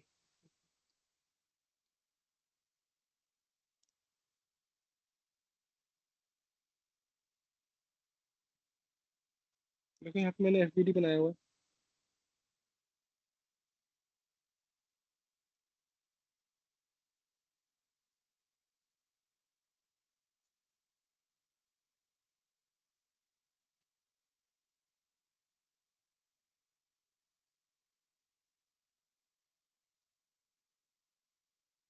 ये समझ में आ रहा है कैसे कैसे लिखा है मैंने।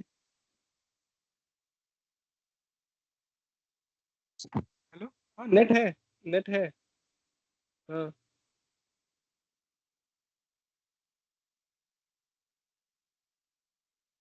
ये समझ में आ रहा है।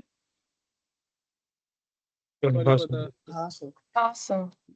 देखो ना भाई, ये इलेक्ट्रोस्टैटिक फोर्स यहाँ लगाएगा, ये mg नीचे लगाएगा, इन दोनों।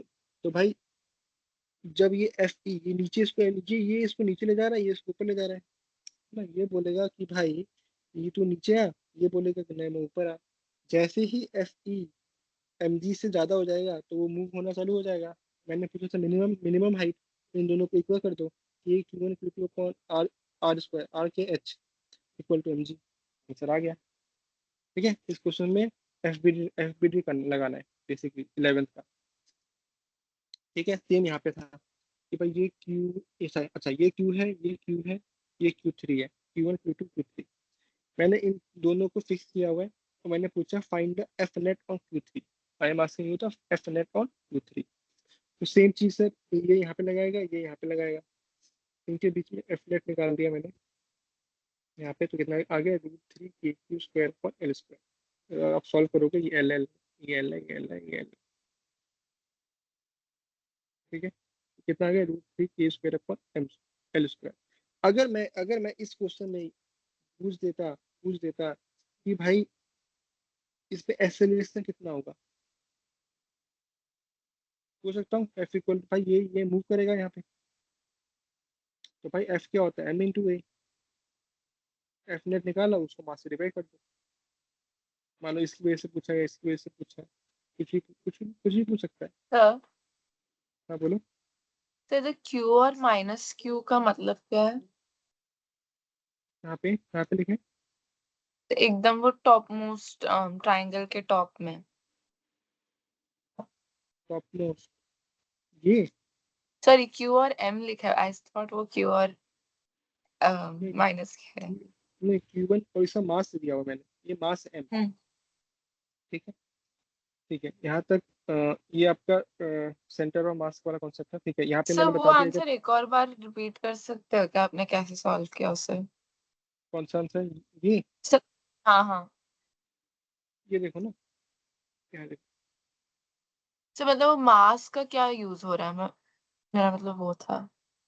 मेरा मत देखो, वो मास मैंने दिया हुआ है। अगर अगर एग्जामिनर चाहे तो इलेक्ट्रोस्टैटिक्स में आपका न्यूटन लॉ ऑफ मोशन भी घुसा सकता है, इसलिए मैंने लिखा था बस मास। जैसे कोई ये चार्ज क्यू है, एम है, ये चार्ज क्यू एम है मास, ये चार्ज क्यू एम। मैंने बोल दिया कि ये फिक्स है, ये फिक्स है, तो you have to find the net force at this point. ये एल है, एल है, एल है। तो ये वाला भाई साहब इस पे फोर्स लगाएगा इस तरफ, ये वाला भाई साहब इस पे फोर्स लगाएगा इस तरफ। यहाँ पे आपका ये 60 है, तो ये भी 60 हो गया। यहाँ से आपका एफ नेट आ जाएगा कुछ इस तरफ, एफ नेट आ जाएगा √3 times of F. I think ये दिखने की अब आई थिंक आप सबको याद याद हो जाना चाहिए अब। √3 एफ की वैल्यू कितनी आ गई सर, Q² अपॉन L²। ठीक है, इतनी बात, हाँ सर। इसमें डाउट है? ठीक है, इतना आ गया। अब मैं पूछता आपसे कि अब मैं पूछता आपसे कि इसमें एक्सेलरेशन कितना होगा, find the acceleration of the system. A acceleration A पूछ लेता, A/3 ड्यू टू 1। तो भाई एफ इक्वल टू एम होता है, F total net F hmm. Upon mass. बस इसको मास से डिवाइड कर दो, अगर इससे पूछा तो इससे डिवाइड डिवाइड कर दो, इससे पूछा तो इससे डिवाइड कर दो। हाँ सर, ठीक है। ठीक है, ठीक है। अगर मैं यहीं पे पूछ लेता find the acceleration of the full system, इस पूरे सिस्टम का सेंटर ऑफ मास जो ए है सिस्टम का, तो same 11th class M1A1 plus M2A2 plus M3A3 पर M1 plus M2 plus M3। ठीक है ना, total net force upon net mass. Hmm. Net force कितना हो जाएगा, M1A1 M2A2 M3A3 upon M1 plus M2 plus M3। ठीक, चलो यहाँ पे आगे बैठो, ये इतना इंपॉर्टेंट नहीं है अभी।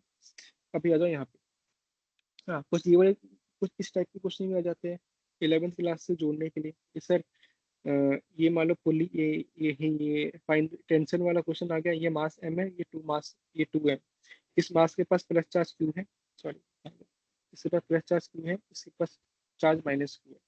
तो मुझे बताओ कि sir find the value of q such that tension in the lower string, मतलब यहाँ पे जो टेंशन है वो 0 है, वो आपको बताना है कि q की वैल्यू क्या होगी। ठीक है, तो इस वाले क्वेश्चन में क्या करना है, सीधा जाना है आपको नीचे वाले चार्ज पे जाना है। नीचे चार्ज पे गया, जितने भी फोर्स लग रहे हैं उसका हम बना देंगे एफ बी डी। सर इस 2m में तो नीचे लग रहा होगा 2 mg, सर एक टेंशन T2 पर लग रहा है और इन दोनों के बीच में क्या लग रहा है सर, एक इलेक्ट्रोस्टैटिक फोर्स। देखो ये इलेक्ट्रोस्टैटिक फोर्स अगर मैं हटा दूं तो बाकी तो आप एक क्लास 11 में पढ़ते ही हो, है ना। नीचे लगाना, ऊपर लगाना, टेंशन लगाना है, बेसिक एफपीडी लगाना तो आपको पता ही है। पर यहाँ पे मैंने क्या किया, इलेक्ट्रोस्टैटिक्स और न्यूटन लॉ ऑफ मोशन दोनों को मिला दिया। क्या हो गया सर, नीचे लग रहा है mg, ऊपर लग रहा है टेंशन, और इन दोनों के बीच में लग रहा है एक एफई, तो बस ये दोनों शुड बी इक्वल टू ये, तो T2 plus K Q Q upon R square is equal to 2 mg, है ना। T2 की वैल्यू 0 है तो यहाँ से क्यू निकाल लो, यहाँ से क्यू की वैल्यू हो जाएगी आपके पास। ठीक है इतना।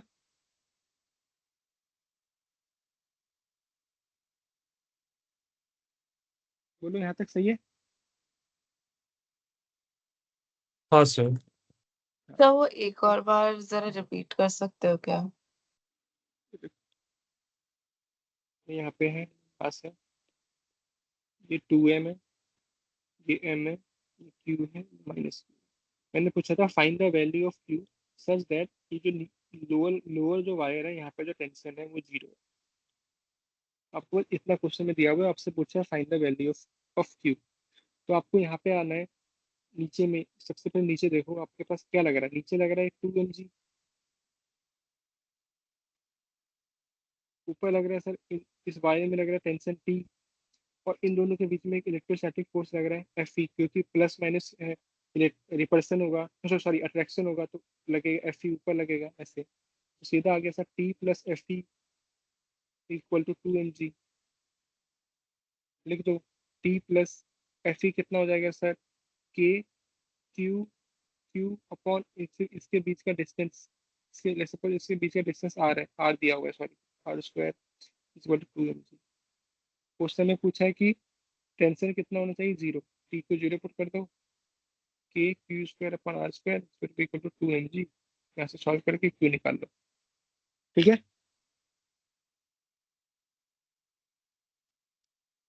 हाँ सर।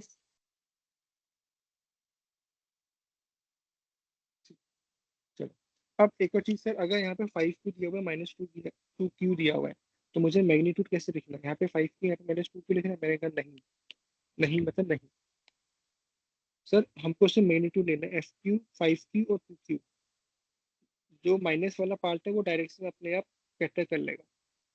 तो जहाँ पे भी वेक्टर, कोई भी अगर क्वांटिटी वेक्टर क्वांटिटी है तो वहाँ पे हमको उसका माइनस साइन नहीं लेना होता।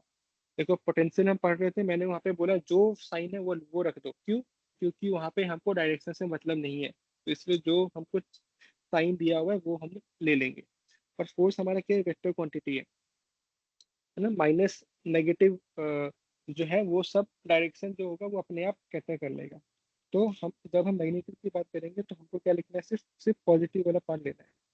5q -2q भी लिखा हुआ है तो आप 2q ले लो, बाकी आगे पीछे जो होगा वो डायरेक्शन अपने आप देख लेगा ना। वैसे सर देखो इससे डायरेक्शन इस तरफ आ रहा है, मतलब क्या होगा, माइनस आई कैप, यहाँ पे लिख दोगे माइनस आई कैप, सर अगर तो ऐसे हम साइन के साथ कभी डालेंगे? बता रहा हूँ, जब डालना होगा तब बताऊंगा, अभी अभी इतना समझो। अगर मेरे पास दो चार्ज दिया हुआ है, अगर मैंने आपको ये क्वेश्चन दिया हुआ है, लेट्स सपोज ऐसे 5q, यहाँ पे -2q, पूछा मैंने डिस्टेंस है वो है 5 मीटर, आप क्या करना है, एफ लिखना है आपको, के 5q 2q अपॉन 5 का स्क्वायर, और डायरेक्शन अगर ऐसे कोई यहाँ पे आई कैप है तो यहाँ पे क्या हो जाएगा, minus I cap, minus I. Just give me 2 minutes. Hello, कोई घर पे हो? हाँ हाँ हाँ, आता आता। ठीक है, सुन रहा है, माइनस का टेंशन आपको नहीं लेना है, माइनस वाला जो होगा वो डायरेक्शन अपने आप देख लेगा। ठीक है। Okay sir. आगे बढ़ते हैं, सेम वही क्वेश्चन है, नेट फोर्स वाला। अब मैं ये एक्सप्लेन नहीं करूंगा, ये आप देख लेना, ये सिंपल है, ये सारे क्वेश्चन सिंपल है। हाँ यहाँ पे आई थिंक आपको डाउट आया था ना। हाँ, ये सारे क्वेश्चन देखो,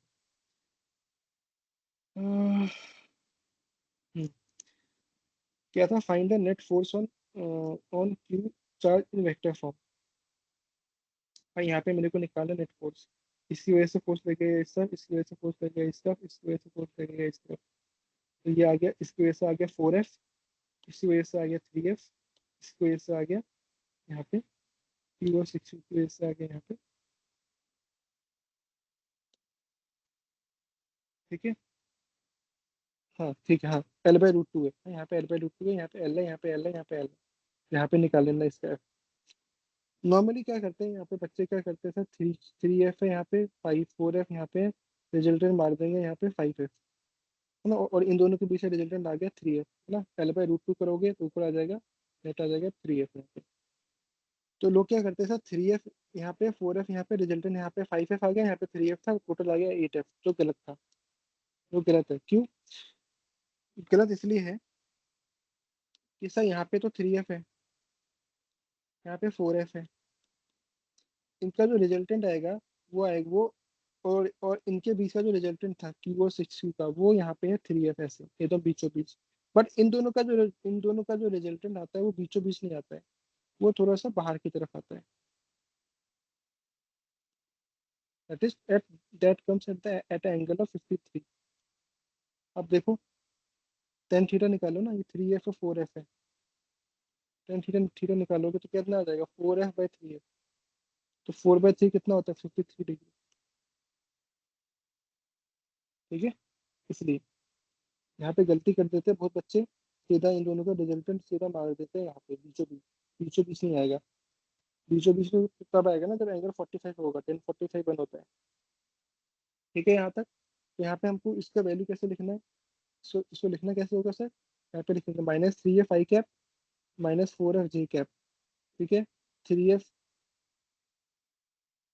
कितना आया, फिर -3F जो आया, रिजल्टेंट जो आया हमारा 3F cos 45 i, -3F sin 45 j। ठीक है, ठीक है यहाँ तक।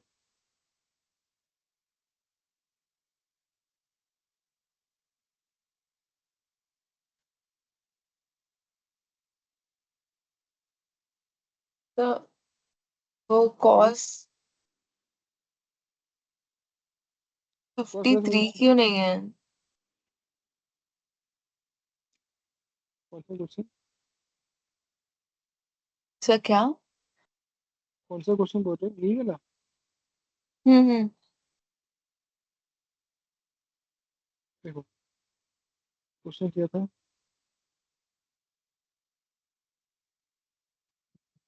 ये 3F है,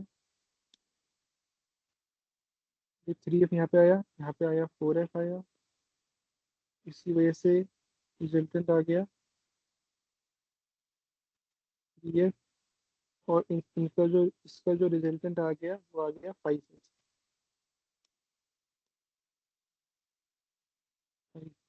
ठीक है, ये आपका क्वेश्चन है, ठीक है, ये आपका क्वेश्चन है। अब हमको इसको लिखना है इन INJ, इन INJ, इन INJ के फॉर्म में हमको लिखना। तो भाई ये देखो, यहाँ पे आ गया, ये तो आ गया -3F_i, यहाँ पे ये आ गया -4F_j, -4F_j। अब ये जो था आपका कितना, 53 है ना, 5F वाला, ये आ गया -5F cos 53 i, और -5F sin 53 j। सही है, हाँ ठीक है, आई थिंक यहाँ पे कोई गलती की है। ठीक है, ठीक है यहाँ तक। Okay sir. हम्म, ओके यहाँ पे आई सर। थिंक मेरा मुश्किल। ठीक, सर, हाँ, हाँ बोलो। सो फिर उसका आंसर -3F_i -4J क्या होगा, प्लस ऑफ मतलब -F 5F cos 53 and -3F cos 53। हाँ हाँ हाँ सही सही बोल रही हूँ, वही आएगा। हो जाएगा ना सर। एक सेकंड, आप वो क्वेश्चन फिर से दिखा सकते हैं क्या? मैं जरा एक फोटो ले लूँ उसका।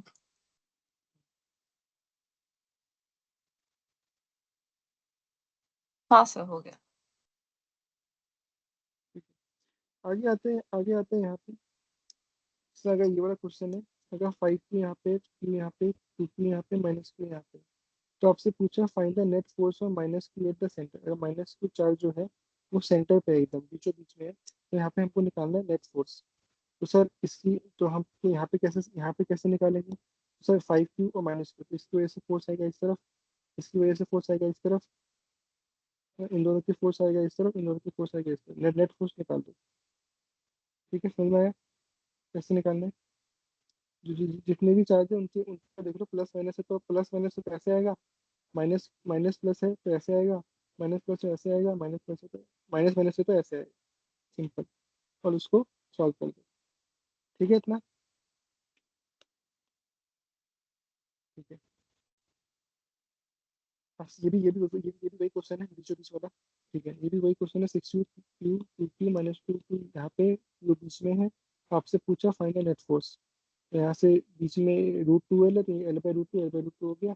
यहाँ पे आप जो इसकी जितने भी फोर्स आ रहे हैं सबका डायरेक्ट, सबका वो डायरेक्शन कहाँ पे आ रहा है, और नेट फोर्स सॉल्व करें। ठीक है, ये हाँ, यहाँ पे अगर देखो +Q +Q +Q sir +Q है। अगर चार्ज, हाँ बोलो। सर मुझे वो प्रीवियस वाले क्वेश्चन नंबर 7 में डाउट था। हाँ बोलो। सर मुझे इसका आंसर नहीं आ रहा था, एक और बार जरा एक्सप्लेन कर सकते हैं? मुझे 5KQ/L² आ रहा था, मुझे 10 नहीं आ रहा है। ठीक है, देखो 6Q है, ठीक है, Q 2Q है, Q है, Q-Q, ठीक है। ओके। सर और आपकी ओके अब आवाज थोड़ी क्लियर नहीं है। अभी आ रही है? अभी आ हाँ रही है सर, आवाज? अभी आ रही है। हाँ हाँ। ओके ओके, ठीक, यहाँ देखो क्वेश्चन देख लेते हैं। और यहाँ पे 6Q है, यहाँ पे +Q है, यहाँ पे +2Q है, यहाँ पे -2Q है, यहाँ पे Q है। ओके, ये क्वेश्चन दिया हुआ है अपने को, ये क्वेश्चन दिया हुआ है। तो यहाँ तक तो बात समझ में आ गई सर। इनके बीच का जो डिस्टेंस है वो है L/√2। ठीक है, अगर मैं F निकाल लेता हूँ, F निकाल लेता हूँ तो क्या आएगा, F = K। अगर मैं इन दोनों के बीच से निकाल लेता हूँ, इन दोनों के बीच का निकाल लेता हूँ, K Q/L/√2 का होल स्क्वायर। F कितना आ गया सर मेरे पास? F कितना आ गया सर यहाँ पे? 2KQ/L²। सही बात है। तो अगर मैं बोलूँ कि सर 6Q और Q, अगर मैं थोड़ा सा यहाँ पे फोर्स ना बना देता हूँ, 6Q और Q के बीच में फोर्स लगेगा इस तरफ 6F, Q और Q के बीच में फोर्स लगेगा इस तरफ F, Q और -2Q के बीच में फोर्स लगेगा इस तरफ 2F, और Q और +2Q के बीच में फोर्स लगेगा इस तरफ 2F। ठीक है, अब मुझे इसको सॉल्व करना है। तो सर यहाँ पे तो आ गया 3F, यहाँ पे आ गया 4F, एंगल कितना 90, तो 3F और 4F का रिजल्टेंट कितना आता है 5F। F की वैल्यू पुट कर दो,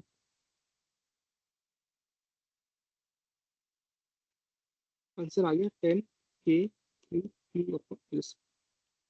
ठीक है, ओके सर। 10, हाँ यहाँ पे देखो, अगर मेरे पास चारों तरफ में सेम चार्ज है, यहाँ पे Q पूछा है मैंने, मेरे पास नेट फोर्स कितना हो जाएगा? 0। देख के मार देना है 0। ठीक है, सेम यहाँ पे कोई भी सिस्टम होगा, कोई भी शेप होगा, कैसा भी होगा, अगर तीनों सेम चार्जेस है और नेट, अगर बीच में चाहे मैं यहाँ पे -Q रखूँ या +Q रखूँ, या नेट फोर्स कितना आएगा? 0। ठीक है, अगर मैं यहाँ पे देखो प्लस प्लस प्लस -Q, अगर यहाँ पे +Q है, मैंने पूछा आपसे find the net force on +Q, find the net force on +Q, तो आप बोलोगे सर अच्छा, तो मुझ तो क्या क्या मैं इस -2Q को मैं लिख सकता हूँ Q प्लस -2Q? बोलो हाँ या ना? तो हाँ सर। तो सिर्फ क्यू क्यू क्यू की वजह से तो एफ नेट जीरो हो गया। तो फाइनली जो नेट फोर्स बचेगा वो सिर्फ यहाँ पे क्यू है, यहाँ पे -2 क्यू है। इनके बीच का बचेगा, ये निकलना तो आपको आता है। F equal to K Q Q Q upon ये डिस्टेंस होगा एल बाई रूट टू का होल स्क्वायर। ठीक है, ये है कुछ, ये था कॉन्सेप्ट। ठीक है, अगर लेट्स सपोज यहाँ पे कुछ नहीं है, यहाँ पे अगर जीरो है, यहाँ पे कुछ नहीं है, तो सिर्फ आपको प्लस क्यू दिया हुआ है, यहाँ पे कुछ नहीं है, तो पूछा है find the net force on plus Q. तो एक तरीका देखो, एक तरीका क्या है सर, इसकी वजह से यहाँ निकालो, इसकी वजह से यहाँ निकालो, इसकी वजह से यहाँ निकालो, आंसर आ जाएगा। या एक तरीका क्या है सर, प्लस जीरो पे प्लस क्यू माइनस क्यू मान लो। सर जब अगर सब प्लस प्लस प्लस क्यू होता है तो आंसर जीरो होता है, सीधा पता है आपको। तो माइनस क्यू और क्यू की वजह से आंसर कितना आ गया, F equal to K Q Q upon R square. ठीक है, सर एक ठीक है, सेकेंड, उसमें प्लस माइनस क्यू क्यू लिया है। इसको यहाँ पे हम्म। कौन सा बता रहा हूँ, देखो जीरो का प्लस क्यू माइनस क्यू लिख सकते हो। हाँ तो plus Q plus Q plus Q और इस प्लस क्यू की वजह से तो एफ नेट जीरो आ गया। हाँ। तो अब आपके पास बचा क्या, यहाँ पे माइनस क्यू बचा और यहाँ पे प्लस क्यू बचा। आपको जो रिजल्टेंट निकालना, बस अभी ये निकालना है, F equal to K Q Q difference. Okay. ठीक है, इसका यूज कहाँ होगा वो बता रहा हूँ अभी, देखो ये समझाने के लिए बताया हुआ है। ठीक है, यहाँ देखो, अगर ये आपका सिस्टम है कुछ, सीधा एफ नेट मार दो जीरो, कुछ सोचना नहीं। अगर इसी क्वेश्चन में यहाँ पे मैं अगर इसको हटा देता हूँ, सही हटेगा, अगर ऐसे कोई यहाँ पे कुछ नहीं होता यहाँ पे, तब आपको निकालना है नेट फोर्स। तो आप सर इसकी वजह से निकालोगे, इसकी वजह से निकालोगे, इसकी वजह से निकालोगे, इसकी वजह से निकालोगे, है ना। अगर यहाँ पे तो चलो चलो वैल्यू सबकी सेम है, अगर वैल्यू सबकी अलग अलग हो जाएगी तब कैसे निकालेंगे। अगर अगर देखो यहाँ पे जीरो है, यहाँ पे जीरो है, तो मैंने क्या माना, एक प्लस मान लिया, माइनस भी मान लिया। तो प्लस की वजह से तो जीरो हो गया, तो फाइनली क्या बचा, सिर्फ प्लस क्यू माइनस क्यू बचा। यहाँ से आंसर निकाल लो, F equal to K Q Q upon H. ठीक है, सेम क्वेश्चन था यहाँ पे, के क्यू क्यू अपन 5 क्यू है। अब जो मैं ये कॉन्सेप्ट आपको बता रहा हूँ आपकी मैथमेटिक्स को आसान करने के लिए, ये कॉन्सेप्ट बस बता रहा हूँ आपको आपकी मैथमेटिक्स को आसान करने के लिए। जैसे ये क्वेश्चन है, Q Q Q 5 Q, 5 Q को मैं ले सकता हूँ क्यू प्लस 4 क्यू। तो भाई इस क्यू क्यू क्यू की वजह से तो आंसर जीरो आ गया। अब बचा क्या मेरे पास, यहाँ पे क्यू और 4 क्यू, आंसर सीधा सीधा लिख दो, K Q 4 Q upon L by root two का होल स्क्वायर। ये आ गया आपका एफिनेट। आपको यहाँ पे जाके मैथमेटिक्स नहीं लगानी, सर इसकी वजह से नहीं लगेगा यहाँ पे, इसकी वजह से लगेगा यहाँ पे, इसकी वजह से लगेगा यहाँ पे, इसकी वजह से लगेगा यहाँ पे। फिर मैं काटूंगा पीटूंगा, फिर मैं निकालूंगा रिजल्टेंट, उससे बच जाओगे आप, उससे बच जाओगे। टाइम बचाने के लिए बताया था बस। ठीक है, टाइम बचाने के लिए। ठीक है, फिर क्या बताया था मैंने आपको, अगर बीचों बीच में प्लस क्यू की जगह अगर आप माइनस क्यू भी रख दोगे तब भी आपका नेट फोर्स जीरो ही होगा। देख लो ना भाई, अगर माइनस क्यू होगा तो ये यहाँ पे लाएगा, ये यहाँ जाएगा, ये यहाँ जाएगा, ये यहाँ जाएगा, ये कट गया, ये कट गया। तो so this concept is valid for both plus Q और माइनस क्यू। ठीक है यहाँ तक। हाँ सर। ओके, ठीक है। तो यहाँ तक हम रिवीजन रखते हैं। अब हम अपना जो हम पोटेंशियल था वो आगे कंटिन्यू करते हैं। इसके बाद का जो रिवीजन वाला है वो हम अगली क्लास में देखेंगे, क्योंकि अगर मैं सब रिवीजन ही करवाऊंगा तो हमारा जो सिलेबस है ना वो छूट जाएगा। हमारा सिलेबस भी अभी थोड़ा पीछे जाता है, we have to bring some speed. ठीक है, तो अगली हाँ सर। बार हम चालू करेंगे पेज नंबर 77 से। ठीक है, याद दिला दे। ओके, थोड़ा सा एक कॉन्सेप्ट देख लेते हैं आज पोटेंशियल का। मुझे by the end of July I have to complete current and electricity also. तो थोड़ा सा स्पीड अपने को तेज करनी है और थोड़ी क्लासेस भी हमको थोड़ी ज़्यादा लेनी पड़ेगी अभी। ठीक है, चलो थोड़ा पोटेंशियल पे आते हैं हम।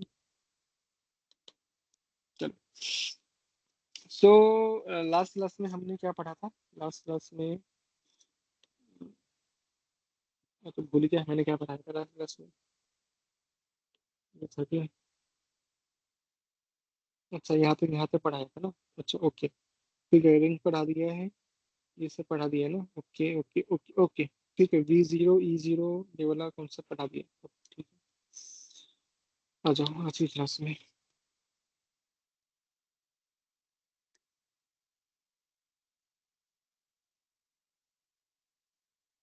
लेक्चर 3।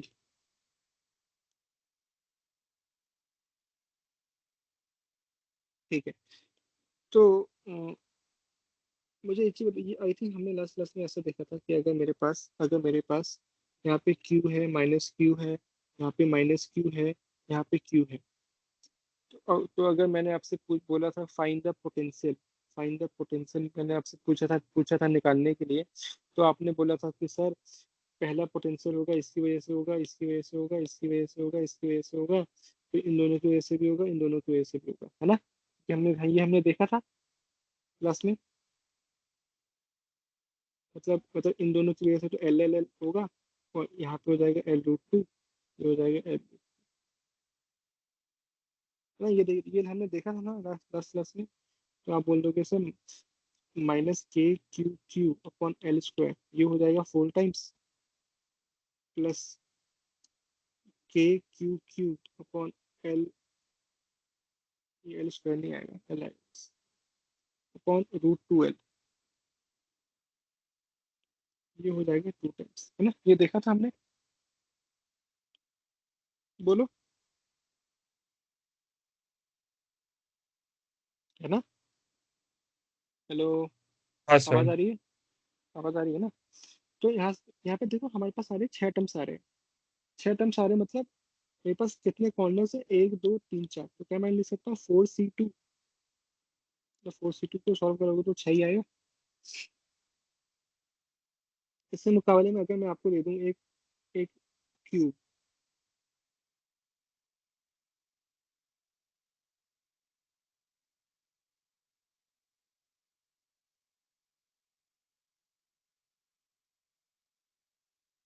ठीक है,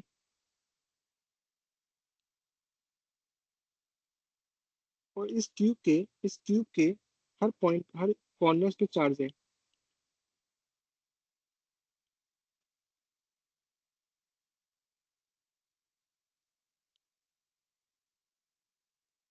अब आपको बताना है टोटल पोटेंशियल।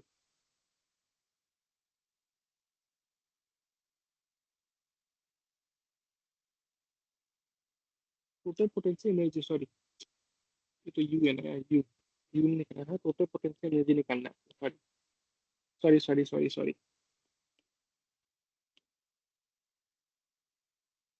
आपको बताना है total potential energy of the system, कैसे निकालोगे बताओ? कितने कॉर्नर्स हैं यहाँ पे? 1 2 3 4 5 6 7 8, मतलब 8C2। 8C2 को सॉल्व करोगे, 1 फैक्टोरियल/2 फैक्टोरियल × 6 फैक्टोरियल, 8 × 7/2, तो टोटल 28 टर्म्स आएंगे। टोटल 28 टर्म्स आएंगे। समझ में आ रहा है क्या? कौन कौन से टर्म्स आएंगे 28? देखो एक भाई, यहाँ पे डिस्टेंस सबका L है, L L L L L. मुझे इसी बताओ, मैं देखो, एक, ये 2, ये 3, ये 4, है ना? तो एक इसमें कितने? 1 2 3 4।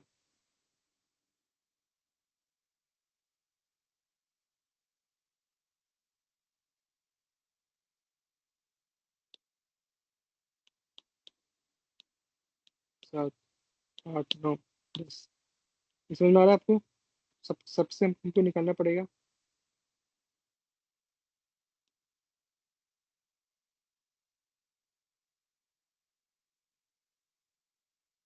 तो भाई जहां जहाँ पे डिस्टेंस L है, जहां जहाँ पे डिस्टेंस L है, पहले वो निकाल लो। तो कितने आएंगे बताओ? टोटल 28 टर्म्स आने वाले हैं, इतना पता है मेरे को।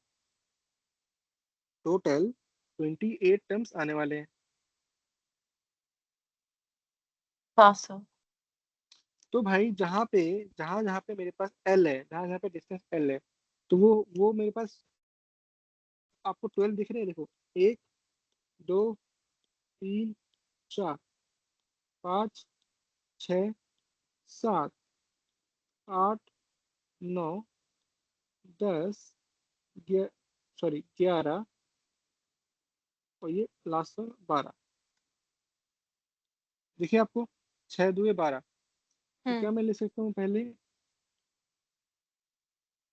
सर, जहाँ जहाँ पे मेरे पास के क्यू क्यू अपॉन एल है वो हो जाएंगे 12।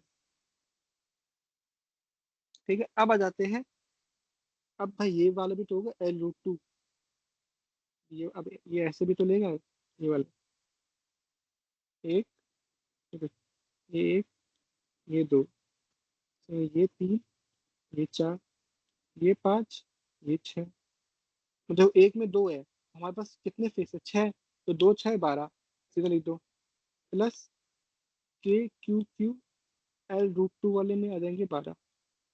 प्लस प्लस 12 12 14, अभी भी चार टर्म्स बचे हैं, अभी भी चार टर्म्स बचे। चार टर्म्स कौन से बचे होंगे सर? ये वाला इसके साथ भी तो करेगा, ये वाला इसके साथ भी तो करेगा, ये वाला इसके साथ भी तो करेगा, और ये वाला इसके साथ भी तो करेगा।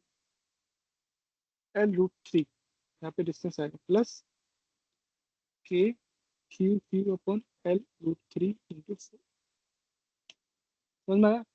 टोटल 28 टर्म्स कौन कौन से आए? अगर आपसे पूछ दे total potential energy of the system, मुझे पूछेगा नहीं, बस आपको समझाने के लिए बताया। ठीक है, चलो आगे बढ़ते हैं।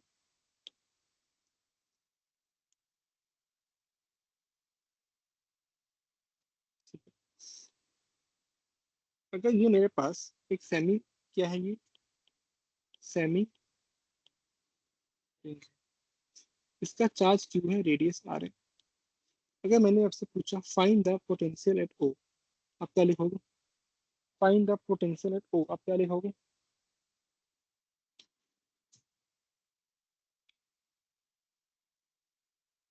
सर, इसका रेडियस आर है, वीओ पूछा है, तो क्या लिख दोगे सर? के क्यू अपॉन आर, खत्म बात। यही पढ़ा है ना हमने, है ना? हाँ सर। ठीक है, अगला क्वेश्चन देखो। जैसे अगर मेरे पास ये लाइन है, यहाँ पे चार्ज क्यू है, यहाँ पे चार्ज माइनस क्यू है, this is the mid point, this is the mid point. ये डिस्टेंस एल है, ये डिस्टेंस एल। मैं आपसे पूछना चाहता हूँ sir, find the potential at mid point, कितना आ जाएगा जल्दी बताओ।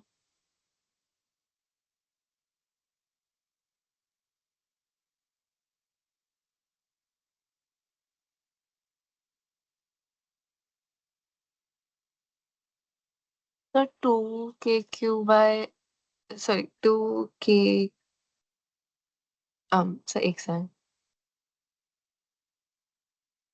आर्यमन, सुरेश, आप भी हो ना? सर जीरो नहीं आएगा। जीरो होना जीरो चाहिए। आएगा?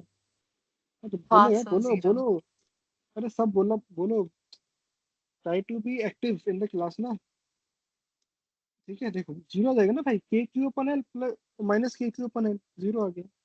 अच्छा, अब ये तो चलो आपको पता है, इसका अगला वो देखो, सेम क्वेश्चन था, ये मिड था, मतलब इस पॉइंट पे मुझे बताना है आपको, इस पॉइंट पे बताना है, तो इस पॉइंट ए पे बताना है आपको what is the potential.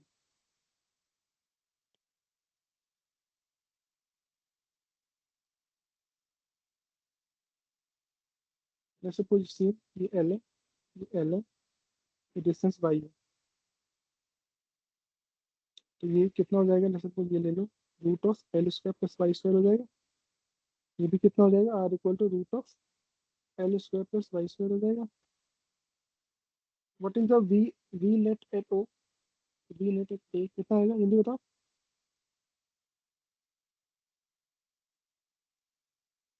Sir zero ही आएगा। जीरो आएगा, वेरी गुड, है ना? जीरो आएगा ना?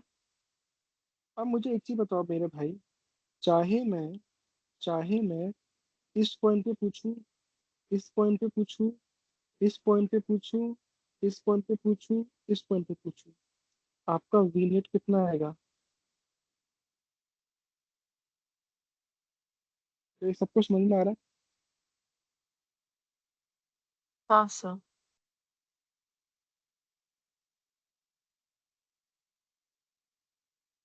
समझ में आ रहा है? मतलब क्या हुआ, मतलब समझना है हमको। मतलब ये हुआ कि सर इस लाइन के हर पॉइंट पर हर पॉइंट पर मेरा जो पोटेंशियल है वो क्या है? जीरो है। या at every point potential is same.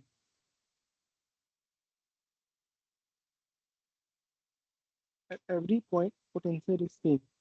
तो इस लाइन को, ऐसी लाइन को हम क्या बोलते हैं?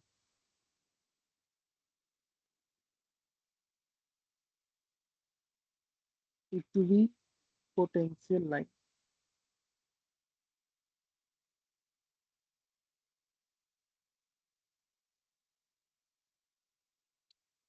है ना?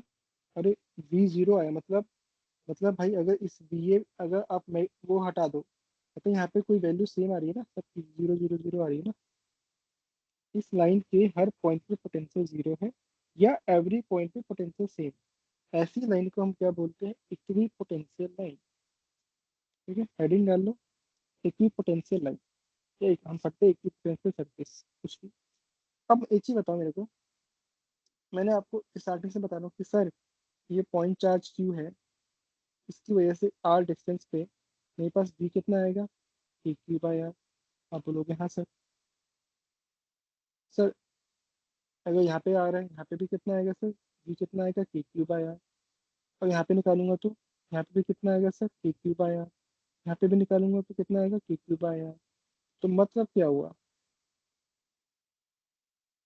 मतलब क्या हुआ? मतलब ये सरफेस कैसा है मेरा?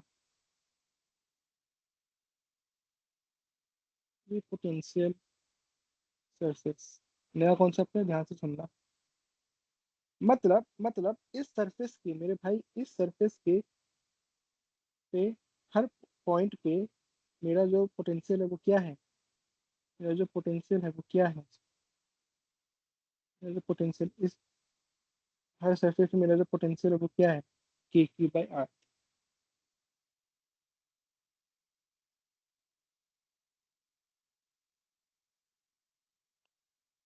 कॉन्सेप्ट लिख लो।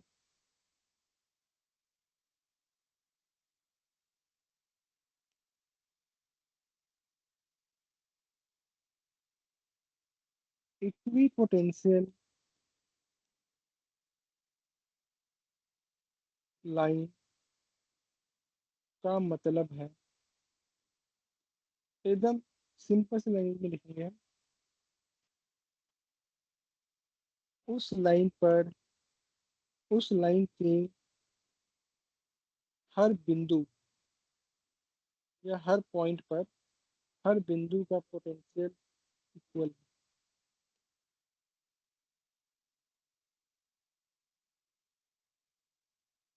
ठीक है, सेम। इक्वी पोटेंशियल सरफेस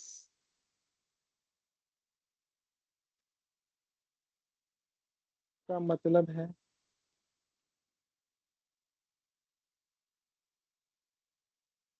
उस सरफेस के हर बिंदु का पोटेंशियल इक्वल। ठीक है, समझ में आया? इक्वी पोटेंशियल सरफेस और इक्वी पोटेंशियल लाइन क्या होता है? नाम से देखो ना, इक्वी पोटेंशियल मतलब इक्वल पोटेंशियल। ठीक है, यहाँ तक समझ में आ रहा है सबको? Equi potential. हाँ सर। कोई डाउट है किसी को तो भाई पूछ लो। इंपॉर्टेंट चीजें चल रही है। Now we have move to a advance level. ठीक है, हम इंपॉर्टेंट चीजें चल रही है, जो समझ में ना आ रहा हो पूछ लिया करो उसी समय पे, ठीक है। आ जाओ क्वेश्चन करो। आई थिंक हमने इलेक्ट्रिक फील्ड में पढ़ा था। अगर मेरे पास ये एक ऐसा चार्ज है Q, ये लेंथ L है, and I have to find ये पॉइंट A है, जैसे कोई ये डिस्टेंस A है, ठीक है। मुझे मैंने आपको बताया था यहाँ पे इलेक्ट्रिक फील्ड कैसे निकालना है। अगर मुझे ए पॉइंट पे अगर मुझे इलेक्ट्रिक फील्ड निकालना है, ये टोटल चार्ज, ये लाइन है, इस पे टोटल चार्ज क्यू है, इसका लेंथ एल है। अब मुझे निकालना है इस पे पोटेंशियल, सेम सेम कॉन्सेप्ट जो हमने इलेक्ट्रिक फील्ड में पढ़ा था। याद है सबको? याद है कि नहीं बताओ। हाँ सर। क्या क्या करते थे सर? जिस पॉइंट पे निकालना है यहाँ पे चले जाते हैं हम, एक्स ले लेते हैं, एक्स पॉइंट पे सेम सेम यहाँ पे जाओ, ये डी एक्स उठा लो यहाँ से, यहाँ पे चार्ज मान लेते हैं हम डी क्यू, है ना। अब सर डी क्यू यहाँ पे पोटेंशियल कितना होगा, डीवी होगा। डीवी कितना होगा सर? के D Q times of x, ये डी क्यू एक्स है, के क्यू अपन आर, के D Q times of x, ठीक है। सर डी क्यू को कैसे लिखेंगे सर? डी क्यू को लिखेंगे lambda times of D x, lambda times of D x.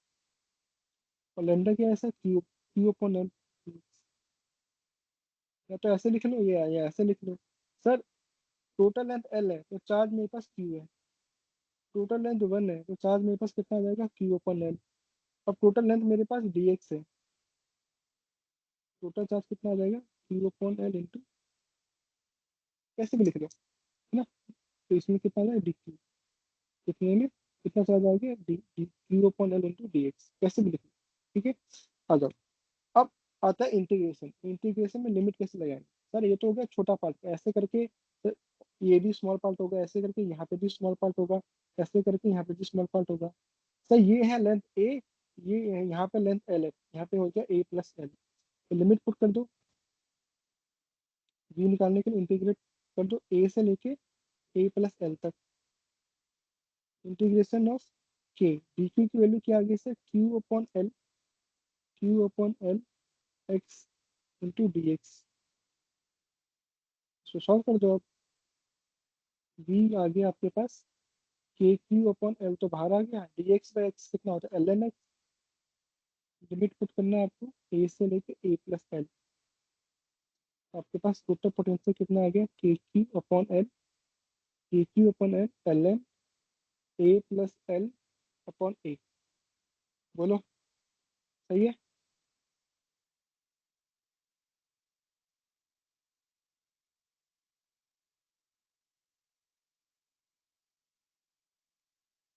ठीक है यहाँ तक?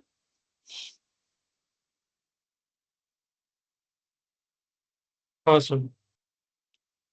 Any doubt? ध्वनि, सुरेश, आर्यमन, किसी को कोई डाउट है? No sir. नहीं सर। नहीं सर। आगे बढ़ते हैं, ठीक है। चलो अब मैंने आपको देता हूँ मैं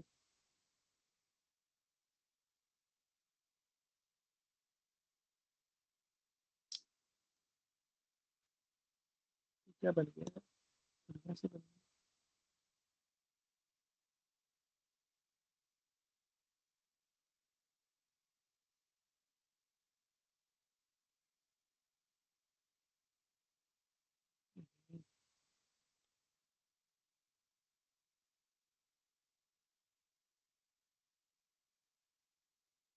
ठीक है चलेगा। ठीक है, ये आपके पास ऐसा कुछ डिस्क है, आधा अधूरा डिस्क है, दूसरे मान लो ऐसा डिस्क है।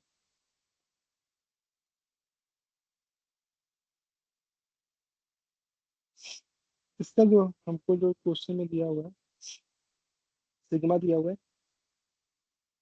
अंदर वाला का जो रेडियस है वो आर है, और बाहर वाले का जो रेडियस है वो टू आर। ठीक है, मतलब यहाँ से लेकर यहाँ तक का डिस्टेंस आर है, और यहाँ का डिस्टेंस टू आर। ठीक है, इतना दिया हुआ है। आपसे पूछा है find find potential at find potential at O। अच्छा क्वेश्चन है, ध्यान से करो। मैं आपको हिंट दे देता हूँ एक। कि भाई देखो, क्वेश्चन कुछ इस टाइप का है। क्वेश्चन जो है वो कुछ इस टाइप का है, ठीक है। ये कुछ दिया हुआ है आपको R, ये कुछ दिया हुआ है T। इसके अंदर चार्ज भरा हुआ है, इसके अंदर सिर्फ पूरे चार्जेस भरे हुए थे। इसके अंदर सिर्फ चार्ज भरे हुए, ये आपको निकालना। सेम चीज सर, यहाँ पे मैं जाऊंगा, यहाँ पे मैं छोटी सी पतली सी वो मानूंगा,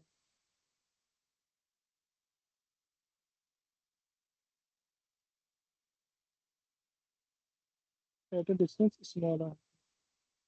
इसका dr/r मोटाई, इस पे चार्ज कितना ले लेता हूँ dq। तो ओ पॉइंट पे मेरे को लिखना होगा पोटेंशियल, तो कैसे लिखूंगा मैं सर, dv। अभी लिखवाया था मैंने, अभी लिखवाया था। सेमी सर्कुलर रिंग है, v कितना होगा, के क्यू अपॉन आर। सेम चीज यहाँ पे कैसे लिख दूंगा मैं, dv क्या लिखूंगा, k टाइम कितना चार्ज है, dq कितना लेंथ है r। अब dq को कैसे लिखूंगा मैं, दिक्कत यहाँ पे आएगी, दिक्कत आएगी यहाँ पे, how to write the dq। अब इस चार्ज को मैं अगर मैं बाहर लेके आता हूँ ऐसे, ठीक है, इस चार्ज को मैं अगर मैं बाहर लेके आता हूँ यहाँ पे, तो मुझे बताओ इसकी लंबाई कितनी होगी, पाई आर। और इसकी मोटाई तो हमने dr माना हुआ। बोलो हाँ या ना।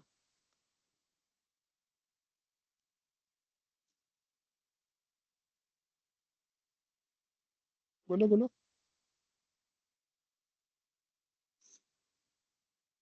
अब सर हमको पता है सर, सिग्मा होता है dq अपॉन डी। तो dq को कैसे लिख सकता हूँ मैं सर, सिग्मा इंटू डी।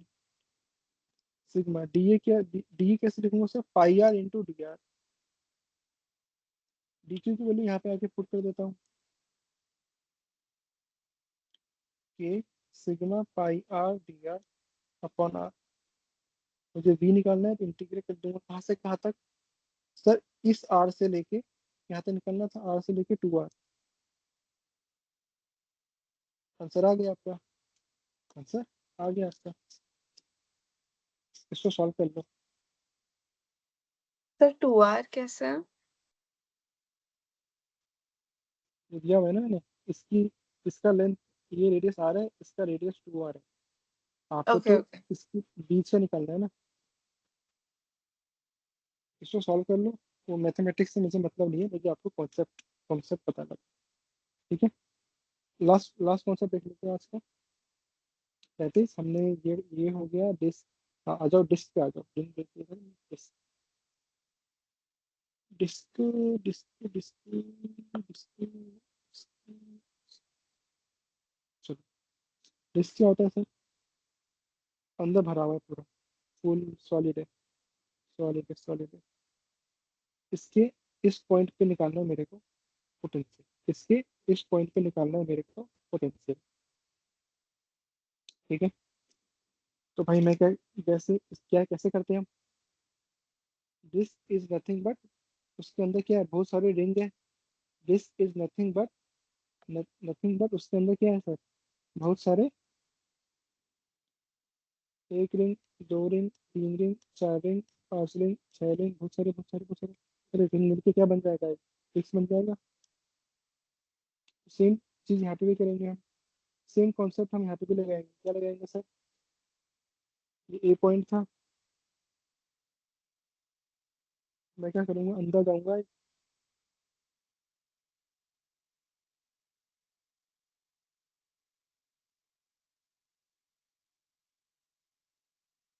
इसकी इसका रेडियस ले लूंगा मैं आर। मैं सपोज इसका रेडियस था कैपिटल आर, है ना, स्मॉल आर। ये डी आर ले लिया मैंने। मैं सपोज ये डिस्टेंस एक्स है, यहाँ पे हमको निकालना है। अब मुझे ए पे निकालना है पोटेंशियल। अब मुझे बताओ, अभी अभी इससे लास्ट वाली क्लास में हमने पोटेंशियल एट ए निकाला था, due to ring, potential at A due to small ring. कैसे निकाला था याद है, फॉर्मूला याद है सबको कि भूल गए, फॉर्मूला याद है कि भूल गए।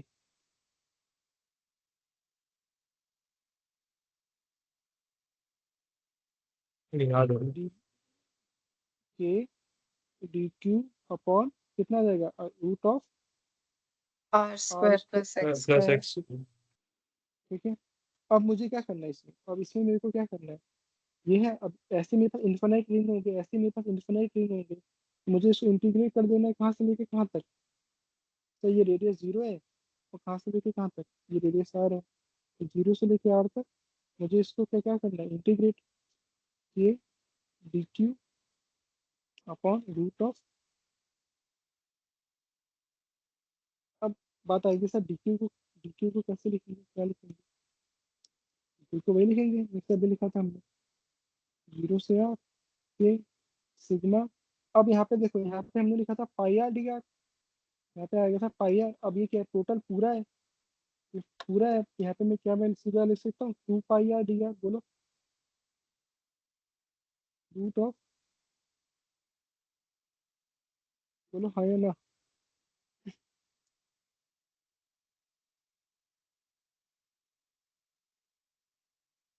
पहले सिग्मा होता है ना भाई D Q by D A, तो डी क्यू हो जाएगा ना सिग्मा डी ए।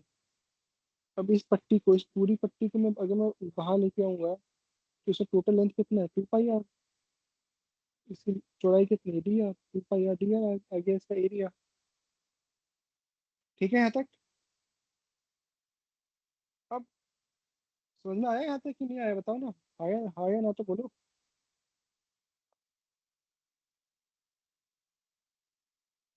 हाँ सर। ध्वनि सुरेश।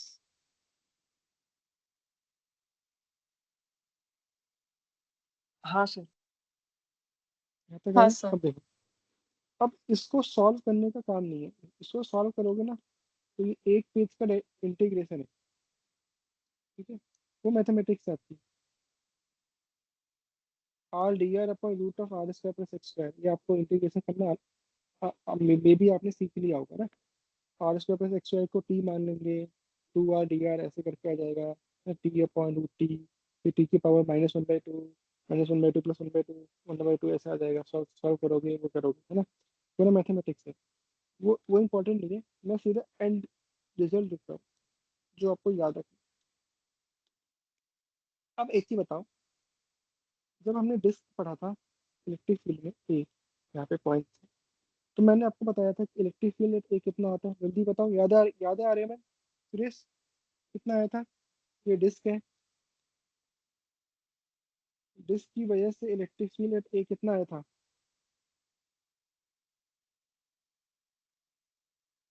और sigma by 2 epsilon naught 1 minus cos theta. है ना। यहाँ पे देखो, यहाँ पे भी देखो क्या आएगा, सेम ये सेम है, सब कुछ सेम, बस एक टर्म ऐड हो जाएगा, कौन सा,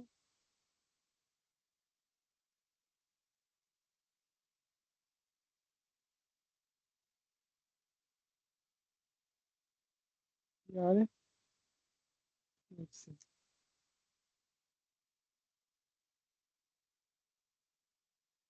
बस। Very very very very very very very very important for JEE.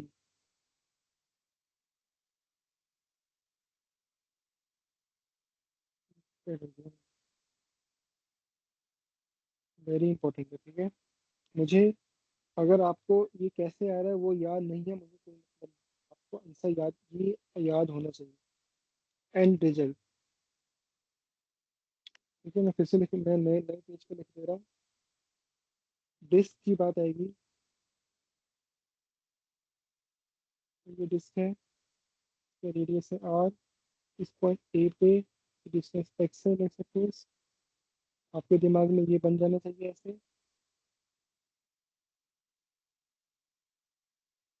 ठीक है, यही है थीटा आपका। आपके सर ए कितना होगा sir, sigma by 2 epsilon naught 1 minus cos theta. Sir B, sir A कितना आएगा sir, sigma by 2 epsilon naught 1 minus cos theta root of R square plus X square. बस मैं तुमसे और कुछ एक्सपेक्ट नहीं करता हूँ। बस ये डिस्क की बात आएगी तो ये चीजें आपके दिमाग में छप जानी चाहिए। सर हेलो बोलो बोलो। हाँ बोलो बोलो। सर, हमें कौन से डेरिवेशंस आएंगे एग्जाम में सीबीएसई के इलेक्ट्रोस्टैटिक्स में से? देखो देखो सीबीएसई में यू कैन नॉट प्रिडिक्ट।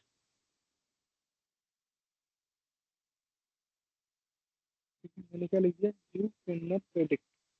वो डिपेंड करता है सीबीएसई का जो पेपर सेट कर रहा है वो क्या डेरिवेशन आपसे पूछना चाहता है। जैसे इस साल का पेपर देखोगे, पेपर अजीबोगरीब पेपर आया है, हम्म ठीक है। अजीबोगरीब आ गया, अब यू कैन नॉट प्रेडिक्ट, ठीक है। फिजिक्स केमिस्ट्री मैथ में से फिजिक्स केमिस्ट्री मैथ तीन है। मैथमेटिक्स का पेपर पूरा 100% एनसीईआरटी से आएगा, लिख के दे रहा हूँ। एक एक क्वेश्चन केमिस्ट्री में, एक एक क्वेश्चन एनसीईआरटी से आएगा। फिजिक्स एक ऐसा टॉपिक है जिसमें बच्चों की ना हालत खराब हो जाती है। हालत खराब जब हो जाती है मतलब कि भाई पता नहीं है पेपर कैसा आने वाला है, पता ही नहीं है। पेपर इजी भी आ सकता है, एवरेज भी आ सकता है, या डिफिकल्ट भी आ सकता है। तो भाई हम्म अब एग्जाम आने के बाद पता लगे कि सर ये डिफिकल्ट था, नहीं हो पाया, उससे बढ़िया है कि भाई we should prepare for the worst. हमको डिफिकल्ट लेवल तक की तैयारी करनी है कि सर अगर इजी या मीडियम आएगा तो हो ही जाएगा, है ना। डिफिकल्ट आएगा तब भी, एक कहावत है, अब पछताए होत क्या जब चिड़िया चुग गई खेत। पता है तुमको कहावत? कि भाई हम्म टाइम चले जाने के बाद पढ़ने का क्या मतलब है ना। अभी टाइम है तो जो भी लेवल का पूछे पूछने दो, जो भी लेवल का पूछे पूछने दो। मैं आपको सब कुछ बता रहा हूँ और सबकी डेरिवेशन करवा रहा हूँ।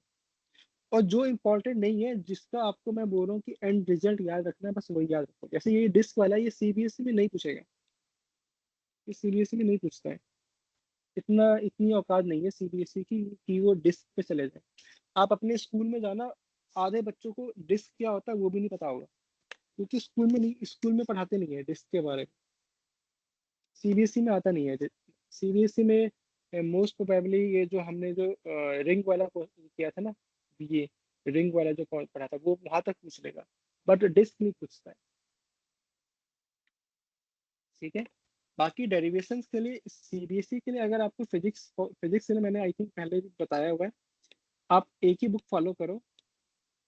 वो है move fast with physics with by S L Arora. नाम सुना है आपने? हाँ sir.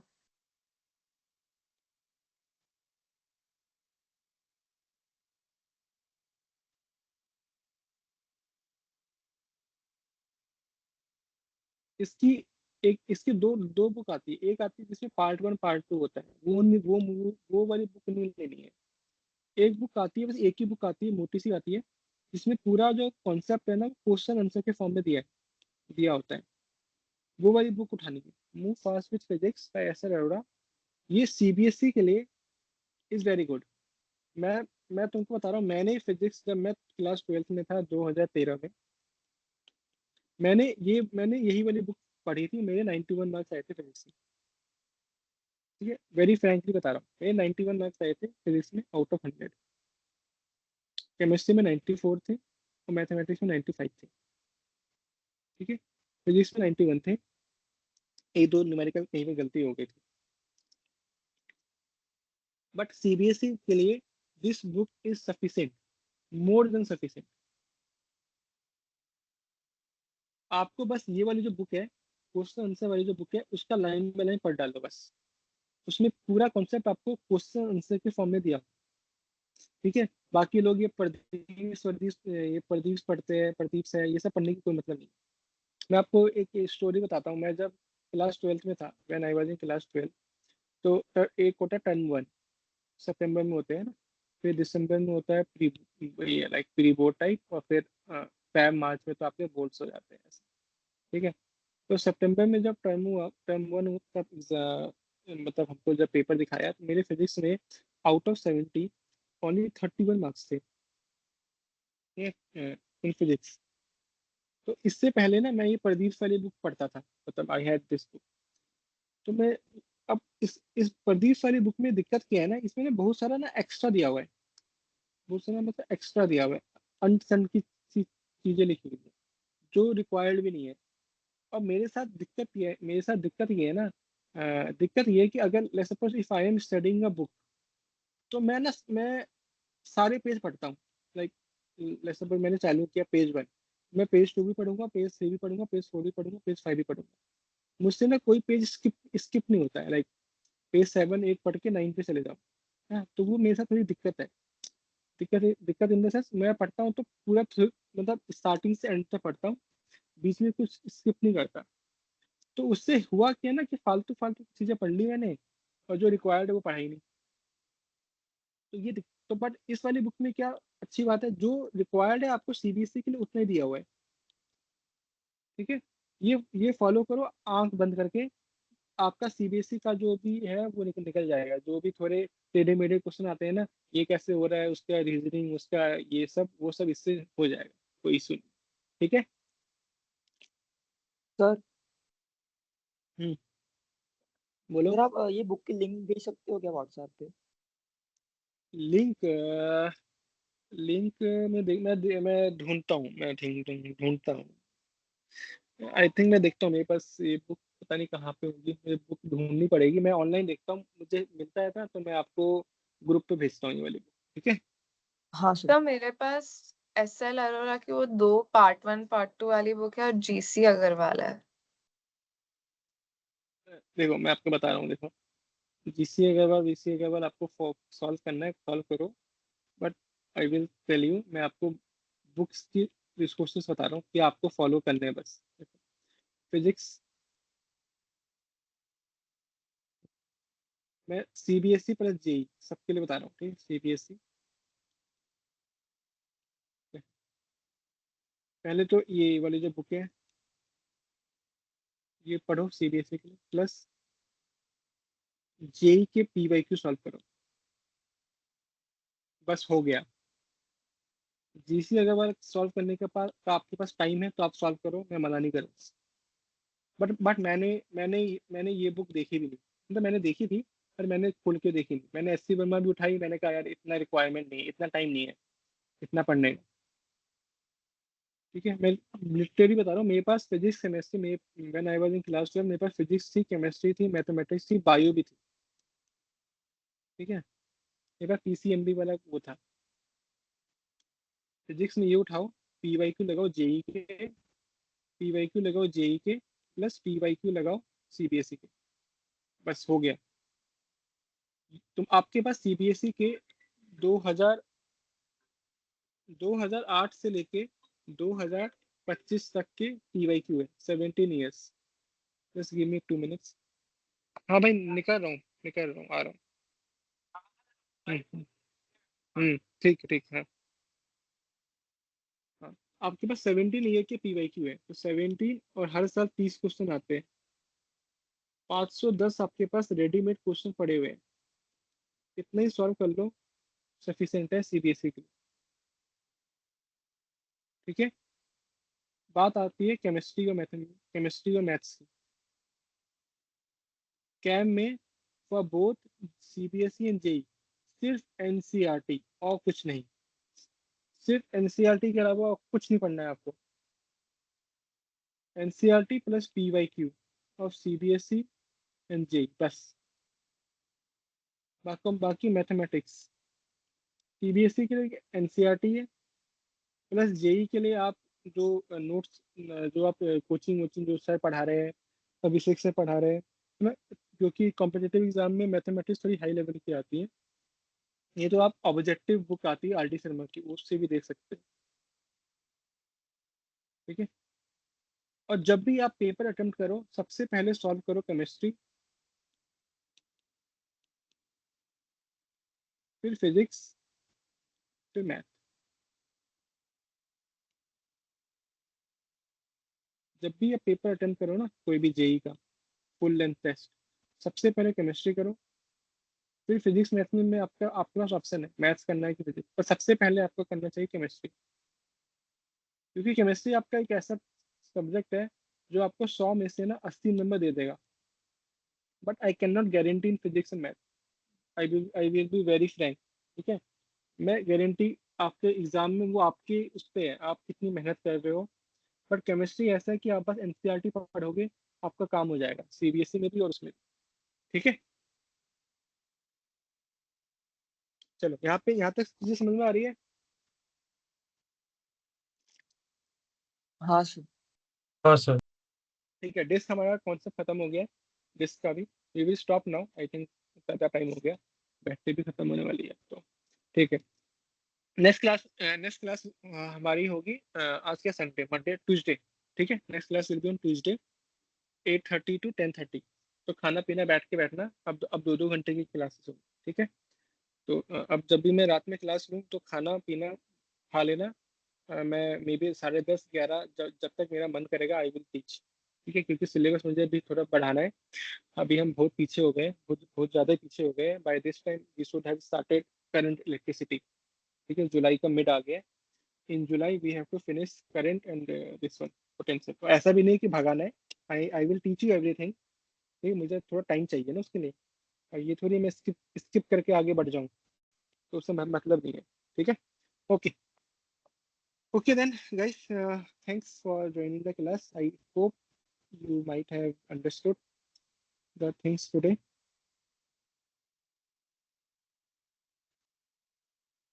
Yes, sir. Yes sir. तो ठीक है, चलो मिलते हैं नेक्स्ट क्लास में ट्यूसडे को। तब तक bye bye, take care. Bye sir. चलो बाय सर। या Bye, sir. Thank you. Thanks, चलो बाय बाय।